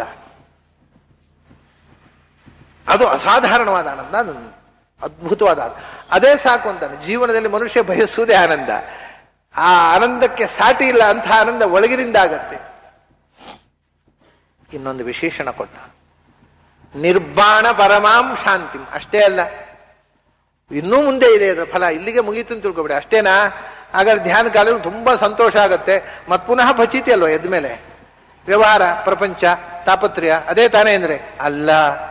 ಅಷ್ಟೇ ಅಲ್ಲ, ನೀನು ಆ ಒಂದು ಸ್ಥಿತಿಯಲ್ಲಿ, ಆ ತುರಿಯಾವಸ್ಥೆಯಲ್ಲಿ ಭಗವಂತನ ಸಾಕ್ಷಾತ್ಕಾರ ಆಯಿತು ಅಂತಂದ್ರೆ ಶಾಂತಿಂ ಅಧಿಗಚ್ಚತಿ. ಶಾಂತಿ ಅಂದ್ರೆ ಶಾಂತಿರ್ ಮೋಕ್ಷೋಥ ನಿರ್ವಾಣಂ. ಶಾಂತಿ ಅಂದ್ರೆ ಕೊನೆಗೆ ನೀನು ಈ ದೇಹದಲ್ಲಿಯೇ ಇದ್ದು ಭಗವಂತನನ್ನ ಒಳಗಿನಿಂದ ಸ್ವರೂಪದ ಕಣ್ಣಿನಿಂದ ಕಂಡದ್ದರ ಫಲವಾಗಿ ಮತ್ತೆ ಎಂದೂ ಈ ದೇಹೇಂದ್ರಿಯಗಳ ಬಂಧನ ಇಲ್ಲದೆ ಸ್ವರೂಪಭೂತವಾದ ಸ್ಥಿತಿಯಲ್ಲೇ ಭಗವಂತನನ್ನು ಸೇರಿದೆ. ಮತ್ತೆ ಹುಟ್ಟಬೇಕಾಗಿ ಬರುವುದಿಲ್ಲ. ಅಂದ್ರೆ ಇದು ಮೋಕ್ಷ ಫಲಕ ಅಂತ. ಇದಕ್ಕಿಂತ ದೊಡ್ಡ ಫಲ ಏನ್ ಬೇಕು? ಶಾಂತಿ ಅಂದರೆ ಮೋಕ್ಷ. ಅದೇ ಜ್ಞಾನಾನಂದಗಳ ಒಂದು ಒಬ್ಬ ಮನುಷ್ಯ ಪಡೆಯಬಹುದಾದ ಜ್ಞಾನಾನಂದಗಳ ತುತ್ತ ತುದಿಯ ಸ್ಥಿತಿ. ಮತ್ತು ಸಂಸ್ಥಾನ ಭಗವಂತನಲ್ಲೇ ಹೋಗಿದ್ದು ಬಿಡೋದು. ಮತ್ತೆ ಭಗವಂತನಿಂದ ಅಗಲುವ ಪ್ರಶ್ನೆ ಇಲ್ಲ. ಅಲ್ಲ, ಮತ್ತೆ ಪುನಃ ಹುಟ್ಟಬೇಕು, ಮತ್ತೊಮ್ಮೆ ಹುಟ್ಟಿದಾಗಾದ್ರೂ ಏನಿಲ್ಲ. ನಿರ್ಬಾಣ ಪರಮಾಮ್ ಅಂತ. ಬಾಣ ಅಂದ್ರೆ ದೇಹ. ಇದಂ ಬಾಣ ಅಂದ್ರೆ ದೇಹ. ಯಾಕೆಂದ್ರೆ ಬಾಣ ಶಬ್ದಕ್ಕೆ ಅರ್ಥ ಏನು? ಬಂ ಅಣತಿ. ಬಾ ಅಂದ್ರೆ ಬಕಾಮನೆ, ಬಯಸಿದ ಕಡೆಗೆ ಹೋಗುವಂಥದ್ದು. ನಾವು ಎಲ್ಲಿಗೆ ಬಯಸಿ ಬಿಟ್ಟೇವೋ ಅಲ್ಲಿಗೆ ಹೋಗುತ್ತೆ ಬಾಣ. ಇಟ್ ರೀಚಸ್ ಇಟ್ಸ್ ಡೆಸ್ಟಿನೇಷನ್ ಅಷ್ಟೇ. ಬಾ ಅಂದ್ರೆ ಬಯಸಿದ ಗುರಿ, ಅಲ್ಲಿಗೆ ಹೋಗಿ ಮುಟ್ಟುವಂತಹದ್ದು ಬಾಣ. ಇದು ನಾವು ಬಯಸಿದ್ದನ್ನು ಪಡೆಯುವುದಕ್ಕೆ ಇರುವುದು. ಶರೀರಂ ನಮಗೆ ಭೋಗಾಯತನಂ ಶರೀರಂ ಅಂತ ಶಾಸ್ತ್ರದಲ್ಲಿ ಮಕ್ಕಳಿಗೆ ಪಾಠ ಕೊಡುವ. ಶರೀರ ಅಂದ್ರೆ ಏನು ಅಂತಂದ್ರೆ ಭೋಗಾಯತನಂ ಶರೀರಂ ಅಂತ ಲಕ್ಷಣ ಹೇಳೋದೇ ಅವರಾಗಿ. ಈ ನಮ್ಮ ಎಲ್ಲ ಭೋಗಗಳನ್ನು ಪಡೆಯಲಿಕ್ಕಿರುವ ಸಾಧನ ಇದು. ದೇಹ ಇಲ್ಲದ್ರೆ ಭೋಗಿಸ್ಲಿಕ್ಕೆ ಆಗೋದಿಲ್ಲ. ಅಶರೀರವಾದ ಅಂದ್ರೆ ಸೂಕ್ಷ್ಮ ಶರೀರ ಇದ್ದ ಜೀವ ಕೂಡ ತಾನು ಭೋಗಿಸಬೇಕು ಅಂದ್ರೆ ಇನ್ನೊಂದು ಜೀವದೊಳಗೆ ಪ್ರವೇಶ ಮಾಡುತ್ತೆ. ಆದ್ರಿಂದ ಯಾವುದರಿಂದ ಬಂ ಅಂದ್ರೆ ಕಾಮಿತಂ ಅನ್ಯತೆ ತದ್ ಬಾಣಂ, ಬಯಸಿದ್ದನ್ನ ಪಡೆಯುವ ತಾಣ ಭೋಗಾಯತನ, ಅದು ಬಾಣ. ಅದು ಬಯಸಿದಲ್ಲಿಗೆ ಹೋಗುವ ಬಾಣ, ಇದು ಬಯಸಿದ್ದನ್ನು ಪಡೆಯುವ ತಾಣ. ಅದು ಬಾಣ, ಇದು ತಾಣ ಅಷ್ಟೇ. ಬಯಸಿದ್ದನ್ನು ಪಡೆಯುವ ತಾಣ, ಆದ್ರಿಂದ ಬಾಣ. ಯಾವಾಗಲೂ ಸುರುವಿನ ಮತ್ತು ಕೊನೆಯ ಅಕ್ಷರಗಳನ್ನು ಸೇರಿಸಿದ್ರೆ ಅದು ಅಂತ. ಈಗ ಸೀರಜಾತ ಸೀತಾ, ಹಾಗೆ ಬಯಸಿದ್ದನ್ನು ಪಡೆಯುವ ತಾಣ, ಅದರ ಸುರುವಿನ ಮತ್ತು ಕೊನೆಯ ಅಕ್ಷರ ಸೇರಿಸಿಬಿಟ್ರೆ ಬಾಣ. ಹೀಗೆ ನಿರ್ಬಾಣ ಅಂದರೆ ಬಾಣವೇ ಇಲ್ಲದ ಸ್ಥಿತಿ. ಬಾಣವೇ ಇಲ್ಲದೆ ಇರುವುದಂದ್ರೆ ದೇಹವೇ ಇಲ್ಲದೆ ಇರುವ ಸ್ಥಿತಿ. ಬಾಣ ಅಂದ್ರೆ ದೇಹ ಅಂತ ನೋಡಿದವ. ಈ ದೇಹದ ಮೂಲಕ ಭೋಗಿಸುವ ಸ್ಥಿತಿ ಅಲ್ಲ ಇದು. ಅಲ್ಲ ನಿಜವಾದ ಭೋಗಾಯತನ. ಭೋಗಿಸುವುದು ಆತ್ಮಸ್ವರೂಪದ ಮೂಲಕ. ಆದ್ರಿಂದ ಆತ್ಮಸ್ವರೂಪಭೂತವಾದ ಶರೀರ ಇದೆ ಭೋಗಿಸಲಿಕ್ಕೆ, ಈ ದೇಹದ ಅಗತ್ಯವೇ ಇಲ್ಲ. ನಿರ್ಬಾಣ ಪರಮಾಂ ಅಂದ್ರೆ ದೇಹದಿಂದ ಕಳಚಿಕೊಂಡ ಮೇಲೆ ಬರತಕ್ಕ ಶಾಂತಿಯಿಂದ, ಅಂದ್ರೆ ಮತ್ತೊಮ್ಮೆ ಹುಟ್ಟದೆ ನಿರಂತರವಾಗಿಯೂ ಸ್ವರೂಪ ದೇಹದಿಂದ ಸ್ವರೂಪಾನಂದವನ್ನು ಅನುಭವಿಸುವ ಮೋಕ್ಷ ರೂಪವಾದ ಶಾಂತಿ. ನಿರ್ಬಾಣ ಅಂದ್ರೆ ದೇಹ ಇಲ್ಲದೆ ಇರುವ ಸ್ಥಿತಿ.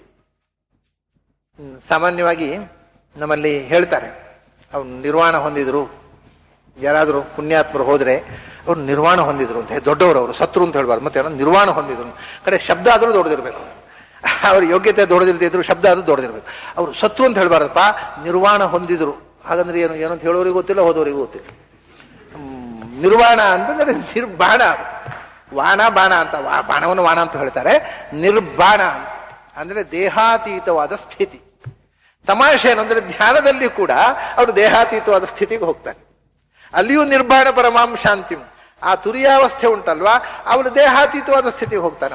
ಅವಾಗ ಅವನು ದೇಹದ ಯಾವ ಇದನ್ನು ಉಪಯೋಗಿಸಿಕೊಳ್ಳುವುದಿಲ್ಲ, ದೇಹೇಂದ್ರಿಯಗಳನ್ನು ಉಪಯೋಗಿಸಿಕೊಳ್ಳದೇ ಇರುವುದರಿಂದ ಅದೂ ಒಂದು ಬಗೆಯ ದೇಹಾತೀತವಾದ ಸ್ಥಿತಿ. ಇದು ಪೂರ್ಣ ದೇಹಾತೀತವಾದ ಸ್ಥಿತಿ. ದೇಹ ಸ್ವರೂಪಭೂತವಾದ ದೇಹಕ್ಕಿಂತ ಭಿನ್ನವಾದ, ಸ್ವರೂಪಕ್ಕಿಂತ ಭಿನ್ನವಾದ, ಪಾಂಚಭೌತಿಕವಾದ, ನಶ್ವರವಾದ ಬಾಣವೇ ಇಲ್ಲ. ಮತ್ತೆ ಸ್ವರೂಪಭೂತವಾದ ಅನಾದಿನಿತ್ಯ ಶಾಶ್ವತವಾದ ಸ್ವರೂಪಭೂತವಾದ ಶರೀರ ಮಾತ್ರ ಹೊರತು ಅಭೌತಿಕವಾದ ಅಪ್ರಾಕೃತವಾದ ಜ್ಞಾನಾನಂದಮಯವಾದ ಶರೀರ.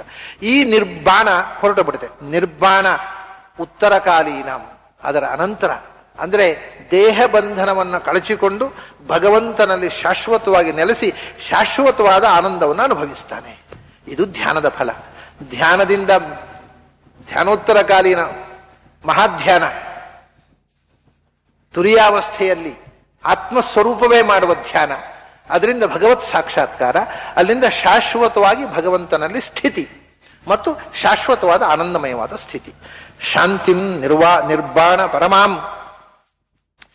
ಸಾಮಾನ್ಯ ಈಗ ಗೀತೆ ಪುಸ್ತಕಗಳಲ್ಲಿ ನಿರ್ವಾಣ ಪರಮಾಂ ಅಂತಲೇ ಹೆಚ್ಚು ಇರೋದು ಪಾಠ. ಶಾಂತಿಂ ನಿರ್ವಾಣ ಪರಮಾಂ ಮತ್ ಸಂಸ್ಥಾಂ ಅಧಿಗಚ್ಚತಿ ಅಂತಲೇ ಹೆಚ್ಚಾಗಿ ಪ್ರಿಂಟ್ ಆಗಿರೋದು. ಅದು ತಪ್ಪು ಅಂತಲ್ಲ, ಯಾಕೆಂದ್ರೆ ಬಾ ಒಂದೇ, ದಿವಸ ಅಂದ್ರೆ ಒಂದೇ, ದಿಬ್ಬಸ ಅಂದ್ರೆ ಒಂದೇ. ಆದರೆ ಪ್ರಾಚೀನ ಗ್ರಂಥಗಳಲ್ಲಿ ಅದ ನಿರ್ಬಾಣ ಅನ್ನೋ ಶಬ್ದವನ್ನೇ ಬಳಸಿದೆ. ಪ್ರಾಚೀನ ಪ್ರತಿಗಳಲ್ಲಿ ನಿರ್ಬಾಣ ಅನ್ನೋ ಶಬ್ದ ಇದೆ. ಆಚಾರ್ಯರ ಭಾಷ್ಯದ ಹಸ್ತಪ್ರತಿಗಳಲ್ಲಿ ನಿರ್ಬಾಣ ಪರಮಾಂತಿದೆ ಹೊರತು ನಿರ್ವಾಣ ಪರಮಾಂತಿಲ್ಲ. ಹಾಗಾಗಿ ಅರ್ಥ ಒಂದೇ, ಅದೇನು ಅರ್ಥಕ್ಕೆ ತೊಡಕಾಗುವುದಿಲ್ಲ, ಅಂಥ ಸಮಸ್ಯೆ ಏನೂ ಇಲ್ಲ. ಆದರೆ ಪ್ರಾಚೀನವಾದ ಶುದ್ಧವಾದ ಪಾಠ ನಿರ್ಬಾಣ ಪರಮಾಂ ಅಂತ. ಬಾನ್ ಬಕಾರ ಬವಯೋರ ಭೇದ ಅಂತ ಮಾಡಿಕೊಂಡು ವಾಂತಿ ಯಾಕೆ ಹೇಳಬೇಕು? ಅಲ್ಲಿ ಇರೋದು ನಿಜವಾಗಿರ್ಬೇಕಾ ಶಬ್ದ ಬಾಣ. ಅದರಿಂದ ನಿರ್ಬಾಣ ಅನ್ನೋದೇ ಮೂಲ ಶಬ್ದ, ಅದನ್ನು ಮತ್ತೆ ವಕಾರಕ್ಕೆ ಪರಿವರ್ತಿಸಿಕೊಂಡು ಹೇಳಬೇಕಾದ ಕಾರಣ ಇಲ್ಲ.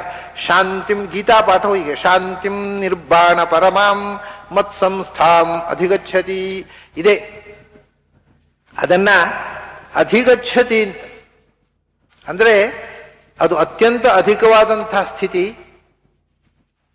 ಅದನ್ನ ಹೋಗಿ ಸೇರಿದಾಗ ಅದಕ್ಕಿಂತ ಮತ್ತೆ ಆಧಿಕ್ಯಕ್ಕೆ ಹೋಗುವಂತಹ ಇನ್ನೊಂದು ಅವಸ್ಥೆ ಇಲ್ಲ. ಅಂಥ ಒಂದು ನಿರತಿಶಯವಾದ ಆನಂದವನ್ನು ಹೊಂದುತ್ತಾನೆ. ಧ್ಯಾನದ ಪ್ರೋಸೆಸ್ ಅನ್ನು ಹೇಳಿದ, ಧ್ಯಾನಾತೀತವಾದಂತಹ ತುರಿಯ ಸ್ಥಿತಿಯನ್ನು ಸೂಚಿಸಿದ, ಅದರ ಅನುಭವದ ಆನಂದವನ್ನು ಹೇಳಿದ. ಅದರ ನಂತರ ಮೋಕ್ಷಕ್ಕೆ ಹೋದರೆ ಏನಾಗುತ್ತೆ ಎಲ್ಲವನ್ನು ಒಂದು ಶ್ಲೋಕದಲ್ಲಿ ಅನೇಕ ವಿಷಯಗಳನ್ನು ಹೇಳಿದ ಕೃಷ್ಣ.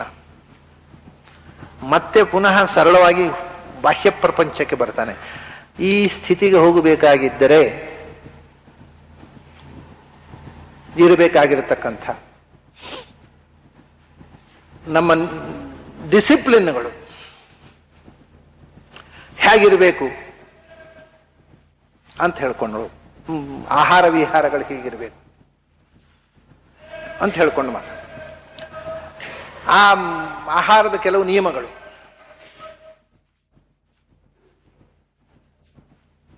ನಾತ್ಯಶ್ನತಸ್ತು ಯೋಗೋಸ್ತಿ ನಚಾತ್ಯಂತಮನಶ್ನತಃ ನಚಾತಿ ಸ್ವಪ್ನಶೀಲಸ್ಯ ಜಾಗ್ರತೋ ನೈವ ಚಾರ್ಜುನ. ಇದಕ್ಕೆ ನಾವು ಸಮಾಧಿಯನ್ನ ಅಭ್ಯಾಸ ಮಾಡತಕ್ಕವರಲ್ಲಿ ನಮ್ಮ ಜೀವನದ ಕ್ರಮ ಹೇಗಿರಬೇಕು, ನಿತ್ಯ ರೀತಿ. ಸಮಾಧಿ ಮಾಡಬೇಕು, ಪ್ರಾಣ ಬೇಕಲ್ವಾ. ಆಮೇಲೆ ಸಮಾಧಿಯಲ್ಲಿ ಕೂತ್ಬಿಟ್ರೆ ಮತ್ತೆ ಊಟದ ಹೊತ್ತಿಗೂ ಸಮಾಧಿಯಲ್ಲಿ ಕೂತ್ಬಿಟ್ರೆ ಅದಕ್ಕೆ ಸಮಾಧಿ ಕೂಡ ಮುಂಚೆ ಸ್ವಲ್ಪ ಜಾಸ್ತಿ 2 ತುತ್ತು ತಿಂದ್ಬಿಡೋಣ. ಅದ ಹೆಚ್ಚು ಅನ್ನ ಅಥವಾ ಯಾವುದೇ ಆಹಾರ ಹೆಚ್ಚು ಹೊಟ್ಟೆಗೆ ಹೋದರೆ ಹೊಟ್ಟೆಗೆ, ಇದನ್ನ ಪ್ರತಿಯೊಬ್ಬರಿಗೂ ಅನುಭವ ಸಿದ್ಧವಾದ ವಿಷಯ ಇದು. ಇದನ್ನ ಕೃಷ್ಣ ನೆನಪಿಸುವುದಷ್ಟೇ. ಇದು ನಾವೇ ಯೋಚನೆ ಮಾಡಿದ್ರೆ ಗೊತ್ತಾಗೋ ವಿಷಯ ಇದು. ಹೊಟ್ಟೆಗೆ ಆಹಾರ ಹೆಚ್ಚು ಹೋದರೆ ಮನಸ್ಸು ಡಲ್ಲಾಗತ್ತೆ, ಮನಸ್ಸು ಚುರುಕಾಗೋದಿಲ್ಲ. ಹೊಟ್ಟೆ ಅಂದ್ರೆ ಹೊಟ್ಟೆ ತುಂಬಿದಾಗ, ಇನ್ನೊಂದು ಶಬ್ದದಲ್ಲಿ ಹೇಳುವುದಿದ್ರೆ ಹೊಟ್ಟೆ ತುಂಬಿದಾಗ ಮನಸ್ಸು ಖಾಲಿ ಆಗತ್ತೆ. ಹೊಟ್ಟೆ ಖಾಲಿ ಆದಾಗ ಮನಸ್ಸು ತುಂಬಿಸಿಕೊಳ್ಳಿಕ್ಕೆ ಬರುತ್ತೆ. ಆದ್ರಿಂದಲೇ ಮನನ ಮಾಡುವಾಗ, ಭಗವತ್ ಚಿಂತನೆ ಮಾಡುವಾಗ ಉಪವಾಸ ಮಾಡುವಾಗ ಹೊಟ್ಟೆ ಖಾಲಿ ಇದ್ರೆ ಮನಸ್ಸು ಚುರುಕಾಗತ್ತೆ, ಯೋಚನೆ ಅದಕ್ಕೆ ಮನಸ್ಸಿಗೆ ಆಹಾರ ತುಂಬಿಸ್ಲಿಕ್ಕಾಗತ್ತೆ. ಹೊಟ್ಟೆ ತುಂಬಿ ಹೋದರೆ ಮನಸ್ಸು ಬ್ಲ್ಯಾಂಕ್ ಆಗತ್ತೆ. ಅದರಿಂದ ಮನಸ್ಸಿಗೆ ಕೆಲಸ ಕೊಡತಕ್ಕಂಥ ಮನುಷ್ಯ ಮನನಶೀಲ. ಇದು ಯೋಗಕ್ಕಾಯ್ತಲ್ಲ, ಅಧ್ಯಯನ ಮಾಡುವವರು ಕೂಡ, ಅಧ್ಯಯನ ಅಂದ್ರೂ ಮನಸ್ಸಿಗೆ ಕೆಲಸ, ಅದು ಮೆಂಟಲ್ ವರ್ಕ್ ಮಾಡುವವರು ಹೆಚ್ಚು ತಿನ್ನುವ ಅಭ್ಯಾಸ ಇಟ್ಟುಕೊಳ್ಬಾರ್ದು. ನಾ ಅತ್ಯಶ್ನತಸ್ತು ಯೋಗೋಸ್ತಿ. ಯಾರು ತಿಮ್ಮಂಡಿಗಳೋ ಅವರಿಗೆ ಯೋಗ ಸಾಧ್ಯ ಇಲ್ಲ, ಅವರಿಗೆ ಶಾಸ್ತ್ರಾಧ್ಯಯನವೂ ಸಾಧ್ಯ ಇಲ್ಲ.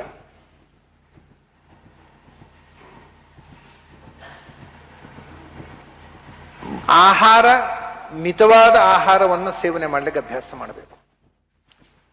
ನಾತ್ಯಶ್ನತಸ್ತು ಯೋಗೋಸ್ತಿ.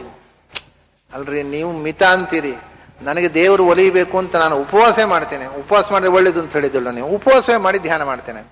ಉಪವಾಸ ಮಾಡಿದರೂ ಧ್ಯಾನ ಮಾಡ್ಲಿಕ್ಕೆ ಆಗೋದಿಲ್ಲ. ಯಾಕೆಂದ್ರೆ ನಿನಗೆ ಯಾವಾಗ ತಲೆ ಕೆಲಸ ಮಾಡಿದ್ರೆ ಹೊಟ್ಟೆ ಕೆಲಸ ಮಾಡುತ್ತೆ. ಹೊಟ್ಟೆ ಸಂಕಟ ಆಗ್ತಾ ಇದೆ, ಒಂದಿಷ್ಟು ಏನಾದ್ರೂ ಒಂಚೂರು ಹೊಟ್ಟೆಗೆ 2 ತುತ್ತು ಬಿದ್ದಿದ್ರೆ ಅಂತ ಶುರುವಾಗುತ್ತೆ. ಆದ್ರಿಂದ ಯಾರು ಆಹಾರವನ್ನ ವರ್ಜನೆ ಮಾಡಿ ದೇಹದಂಡನೆ ಮಾಡಿಕೊಂಡು ಶುದ್ಧ ಉಪವಾಸ ಕೂತು 2 ದಿವಸ 3 ದಿವಸ ಉಪವಾಸ ಕೊಡ್ತೇನೆ ಅಂದ್ರೆ ನಿನಗೆ ಧ್ಯಾನ ಮಾಡ್ಲಿಕ್ಕೆ ಆಗೋದಿಲ್ಲ. ಅಲ್ಲ, ಧ್ಯಾನ ಮಾಡ್ಲಿಕ್ಕೆ ಒಳ್ಳೆ ತ್ರಾಣ ಬೇಕು ಅಂತ 4 ತುತ್ತು ಜಾಸ್ತಿ ತಿಂತೇನೆ ಅಂದ್ರೆ ಆವಾಗಲೂ ಧ್ಯಾನ ಮಾಡ್ಲಿಕ್ಕೆ ಬರುವುದಿಲ್ಲ. ಅದರಿಂದ ದೇಹ ಧಾರಣೆಗೆ ಎಷ್ಟು ಬೇಕೋ ಅಷ್ಟು ಆಹಾರ ದೇಹಕ್ಕೆ ಕೊಡ್ಲೇಬೇಕು. ಇವು ಭೌತಿಕ ಶರೀರ, ಅದಕ್ಕೆ ಬೇಕಾದಂತಹ ಪೋಷಕವಾದಂತಹ ಸಾಮಗ್ರಿ ಸಿಗದೆ ಇದ್ರೆ ಅದು ಕುಸಿಯುತ್ತೆ. ಆದರೆ ಅದಕ್ಕಿಂತ ಹೆಚ್ಚು ಕೊಟ್ರೆ ಅದಕ್ಕೆ ಅದೇ ಅಭ್ಯಾಸ ಆಗತ್ತೆ. ನಿನ್ನೆ ಹೆಚ್ಚು ಕೊಟ್ಟಿದ್ಯಲ್ಲೋ ಇವತ್ತು ತಗೋ ಅಂತದೆ. ಅದು ಅಗತ್ಯ ಇಲ್ಲ, ಚಟ ಅದು. ಈಗ ನಮ್ಮ ಕೆಲವು ಚಟಗಳಿಂದ ನಾವು ಕೆಲವು ಚಟ ಬೆಳೆಸ್ಕೊಳ್ತೇವೆ, ಅದು ಅಗತ್ಯ ಅಲ್ಲ, ಎಡಿಕ್ಷನ್. ಹಾಗೆ ಹೆಚ್ಚು ತಿನ್ನಿಸ್ಲಿಕ್ಕೆ ಅಭ್ಯಾಸ ಮಾಡಿದರೆ ದೇಹ ಅದಕ್ಕೆ ಎಡಿಕ್ಟ್ ಆಗುತ್ತೆ. ಇನ್ನು ತಿನ್ನು, ನಾನು ಅಡ್ಜಸ್ಟ್ ಮಾಡ್ಕೋತೇನೆ ಏನಾದ್ರು ಅಂತ ಹೇಳುತ್ತೆ ಅದು. ಆಮೇಲೆ ಒಂದು ದಿವಸಕ್ಕೊಂದು 5-6 ಬಾರಿ ತಿನ್ನುವ ಅಭ್ಯಾಸ ಮಾಡಿಕೊಂಡ್ರೆ ಬೆಳಗಾತೆ ಎದ್ದು ಹಾಗೂ ಬ್ರೇಕ್ಫಾಸ್ಟ್ ಆಗ್ಬೇಕಲ್ಲ. ಆಮೇಲೆ ಬೆಳಗಾತೆ ಎದ್ದ ತಕ್ಷಣ ಬ್ರೇಕ್ಫಾಸ್ಟ್ ಆದ್ದು, ಆಮೇಲೆ ಒಂದು ಆಫೀಸ್ ಹೋಗುವ 9:30 ಗಂಟೆ ಮತ್ತೊಂದು ಬ್ರೇಕ್ಫಾಸ್ಟ್ ಆಗಬೇಕು, ಮತ್ತೊಂದು ಬ್ರೇಕ್ಫಾಸ್ಟ್ ಆಗಬೇಕು. ಆಮೇಲೆ ಆಫೀಸಿಗೆ ಹೋದ್ಮೇಲೆ ಆಫೀಸ್ನ ಸ್ನೇಹಿತರ ಜೊತೆಗೆ ಒಂದು ಜಸ್ಟ್ ಫ್ರೆಂಡ್ಲಿ ಆಗಿ ಏನಾದ್ರು ಒಂಚೂರು ಒಂದು ಕಪ್ ತಗೊಳ್ಳೋದು ಬೇಡವಾ? ಅವರೆಲ್ಲ ಕರೆದಾಗ ಅನ್ಸೋಷಿಯಲ್ ಆಗತ್ತೆ, ಹೋಗಿ ಒಂದು ತಗೋಬೇಕು. ಆಮೇಲೆ ಮನೆಗೆ ಬಂದು ಊಟ ಆಯ್ತು, ಊಟ ಆದ್ಮೇಲೆ ಒಂದು ವಾಮಕುಕ್ಷಿ ಆಯ್ತು, ಮತ್ತೆ ಆಫೀಸಿಗೆ ಹೋಗುವ ಪುನಃ ಬರಿ ಬಾಯಿ ಹಾಗೆ ಹೋಗೋದಾ, ಮತ್ತೊಂದು ಟೀ ತಗೊಳ್ಳೋದು. ಆಫೀಸಿಗೆ ಹೋದ್ಮೇಲೆ ಫ್ರೆಂಡ್ಸ್ ಜೊತೆಗೆ ಒಂದು ಕಾಫಿ ಹೋಗುದು ಬೇಡವಾ? ಅಂದ್ರೆ ಇದೆಲ್ಲ ಮಾಡಿದರೆ ಏನಾಗುತ್ತೆ ಅಂದ್ರೆ ಆಯಾ ಹೊತ್ತಿಗೆ ದೇಹ ಅದನ್ನು ರಿಕ್ವೈರ್ ಮಾಡುತ್ತೆ, ಎಡಿಕ್ಷನ್ ಆಗ್ಬಿಡುತ್ತೆ. ದಿನ ಬೆಳಿಗ್ಗೆ ನೀವು ಕಾಫಿ ಕುಡಿಯೋದು ಅಭ್ಯಾಸ ಮಾಡಿದ್ರೆ ಒಂದು ದಿವಸ ಕಾಫಿ ಕುಡಿಯದೇ ಇರ್ಲಿಕ್ಕೆ ಆಗುವುದೇ ಇಲ್ಲ. ಯಾವುದನ್ನಾದ್ರೂ ದೇಹಕ್ಕೆ ಅದು ಮನಸ್ಸಿಗೆ ಎಡಿಕ್ಟ್ ಆಗಿ ಹೋದ್ರೆ ಆ ಹೊತ್ತಿಗೆ ಅದನ್ನು ಬೇಕು ಅಂತ ಹೇಳುತ್ತೆ. ಇಲ್ಲಿದ್ರೆ ಅಯ್ಯೋ ಒಂದು ಕಾಫಿ ಕುಡಿಯಲಿಲ್ರಿ, ಏನ್ ತಲೆ ಚಿಟ್ಟಿಡಿದೋಯ್ತು, ಏನೂ ಮಾಡ್ಲಿಕ್ಕೆ ಆಗುದಿಲ್ಲ, ಒಂದು ಕಾಫಿ ಕೊಟ್ರಿ ಅಂತ. ನಮ್ಮ ಮನೆಯಲ್ಲಿ ಒಮ್ಮೆ ಏನೋ ಒಂದು ಹೋಮಕ್ಕೆ ಒಬ್ರು ಪುರೋಹಿತರನ್ನ ಕರೆದಿದ್ದೆ ನಾನು. ನಮ್ಮ ಕ್ರಮ ಏನು ಅಂದ್ರೆ, ನಮ್ಮ ತಂದೆಯವರ ಕಾಲದಿಂದ ಪೌರೋಹಿತ್ಯ ಅಂದ್ರೆ ಹೋಮ ಪೂರ್ಣಾಹುತಿ ಆಗುವ ತನಕ ನಾವು ಆಹಾರ ತಗೊಳ್ಳುವ ಹಾಗಿಲ್ಲ, ಪುರೋಹಿತರು ತಗೊಳ್ಳುವ ಹಾಗಿಲ್ಲ. ನನ್ನ ಸಂಸ್ಕಾರದಲ್ಲಿ ಬೆಳೆದವ ನಾನು. ಸರಿ, ಪುರೋಹಿತರು ಬಂದ್ರು, ಅವರಿಗೆಲ್ಲ ಹೋಮದ ಸಾಮಾನು ಕೊಟ್ಟೆ, ಹೋಮ ಆಯ್ತು. ಹೋಮ ಆದ್ಮೇಲೆ ಎಲ್ಲ ಪೂರ್ಣಾಹುತಿ ಆದ್ಮೇಲೆ ಅವ್ರಿಗೆ ಬಾಯಾರಿಕೆ ಇದೆಲ್ಲ ಕೊಟ್ಟಿತ್ತು. ಹೋದ್ಮೇಲೆ ಬನ್ನಂಜಿಯವ್ರ ಮನೆಗೆ ಹೋದ್ರೆ ಭಾರಿ ಕಷ್ಟ ರೀ. ಯಾಕಂದ್ರೆ ಅಲ್ಲ, ಹೋಮ ಕೂಡೋ ಮುಂಚೆ ಒಂದು ಬಾಯಾರಿಕೆ ಕೊಡೋದಿಲ್ಲ ಅವರು.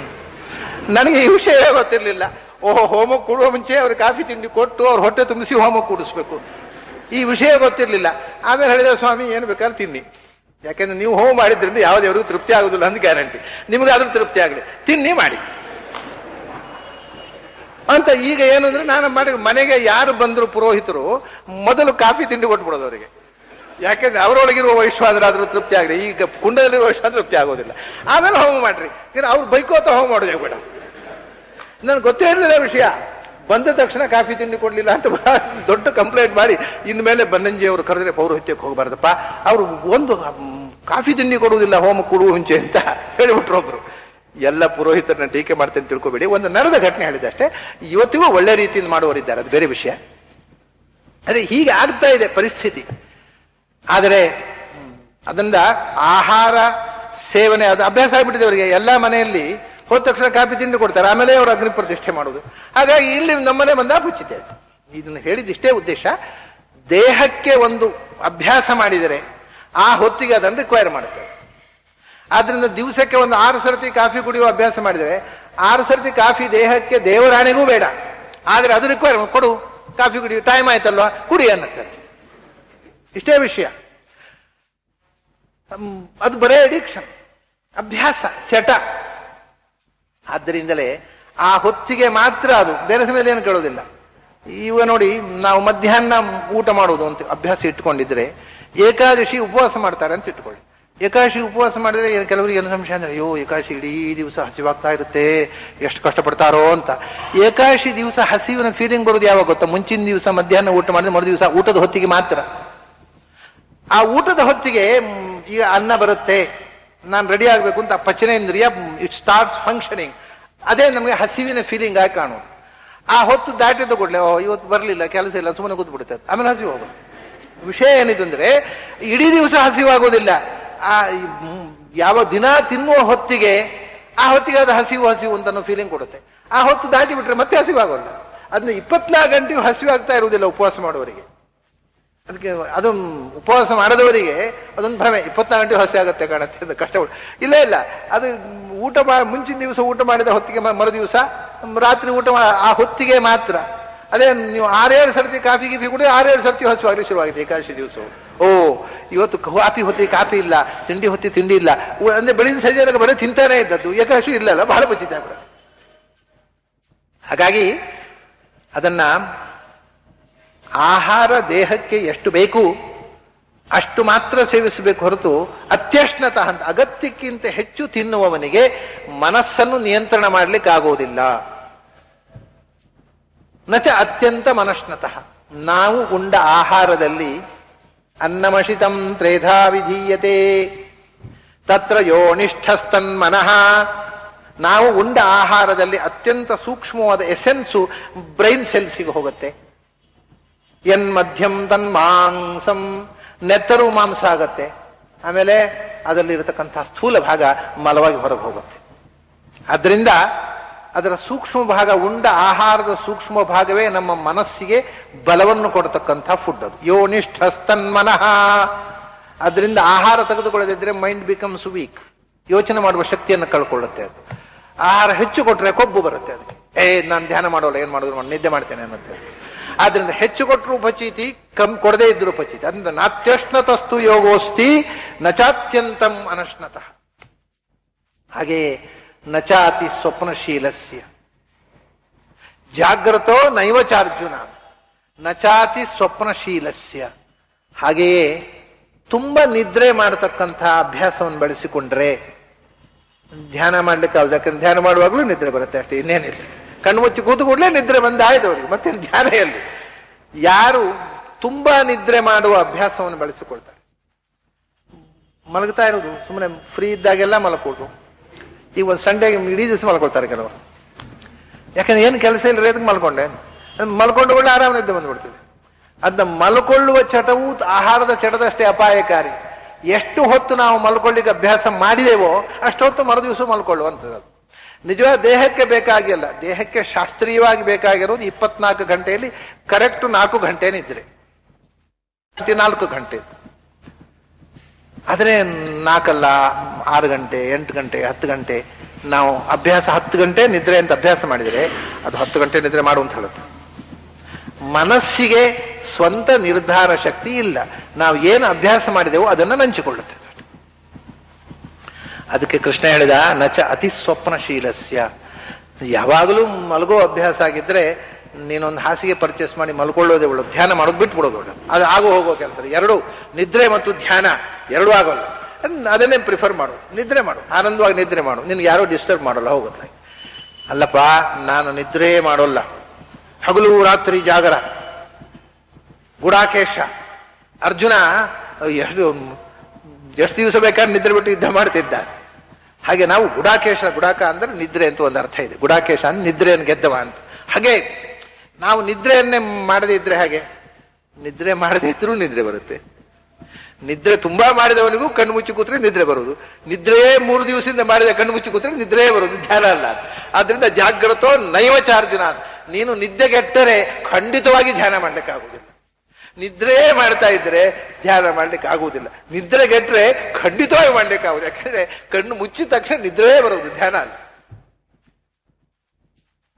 ಎಷ್ಟು ಆ ಮಾತುಗಳಲ್ಲಿ ಇರತಕ್ಕಂಥ ಫೋರ್ಸ್ ಗಮನಿಸಿ, ಅದರ ಹಿಂದೆ ಇರತಕ್ಕಂಥ ಅನುಭವ ಗಮನಿಸಿ. ಅಷ್ಟು ಪ್ರತಿಯೊಂದು ಎಳೆ ಎಳೆಯೂ ನಮ್ಮ ಅನುಭವಕ್ಕೆ ಬರುವಂತೆ ಇದೆ ಆ ಮಾತುಗಳು.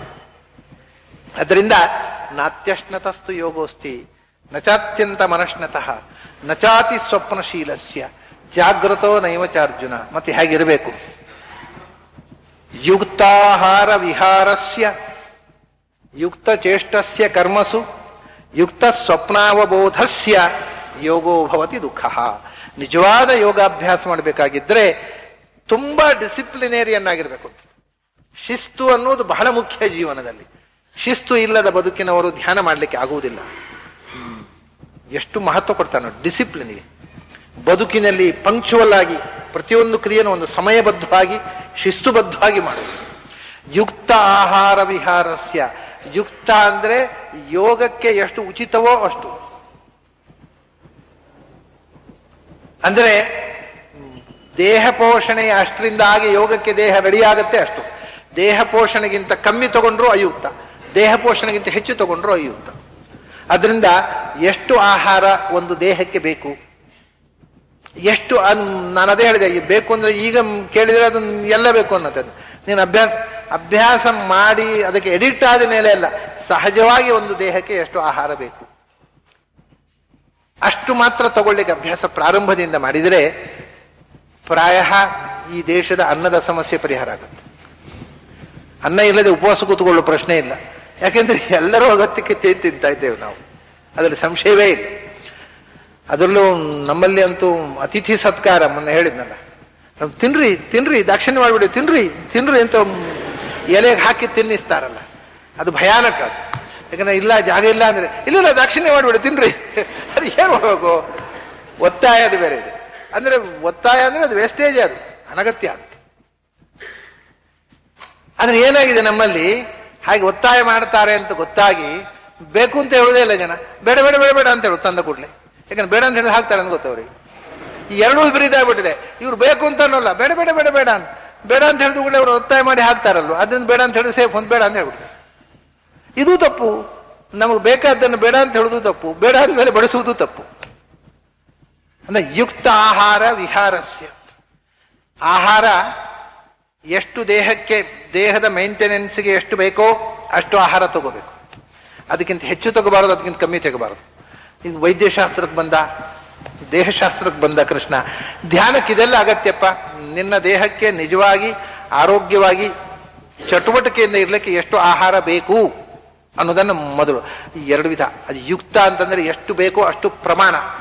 ಯಾವುದು ಯುಕ್ತವೋ, ಧ್ಯಾನಕ್ಕೆ ಮನಸ್ಸನ್ನು ಅನುಗೊಳಿಸುತ್ತೋ ಅಂಥ ಯೋಗ್ಯವಾದ ಆಹಾರ. ಈಗ ಉದಾಹರಣೆಗೆ ಕೆಲವು ತಿನ್ನಬಾರದು ಅಂತ ನಮ್ಮ ಶಾಸ್ತ್ರಕಾರರು ಹೇಳಿದ್ದಾರೆ.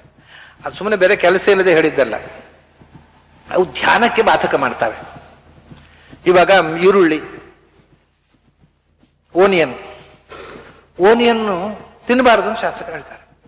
ಗಾರ್ಲಿಕ್ಕು ತಿನ್ನಬಾರದು ಅಂತ.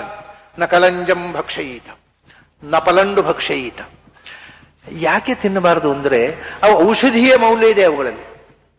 They are good for health in to some extent. ಆದರೆ ನಮ್ಮಲ್ಲಿ ಪ್ರತಿಯೊಂದು ಆಹಾರದಿಂದ ಮನಸ್ಸಿನ ಮೇಲೆ ಆಗುವ ಪರಿಣಾಮ ಏನು? ಇವತ್ತು ಪಾಶ್ಚಾತ್ಯ ವೈದ್ಯಶಾಸ್ತ್ರ ಆಹಾರದಿಂದ ದೇಹದ ಮೇಲೆ ಏನು ಪರಿಣಾಮ ಆಗುತ್ತೆ, ದೇಹಕ್ಕೆ ಒಳ್ಳೆಯದು ತಗೊಳ್ಳಿ ಅಂತ. ಅವರಿಗೆ ಬರೀ ದೇಹಧಾರಣೆ ಮಾತ್ರ ಗಮನ.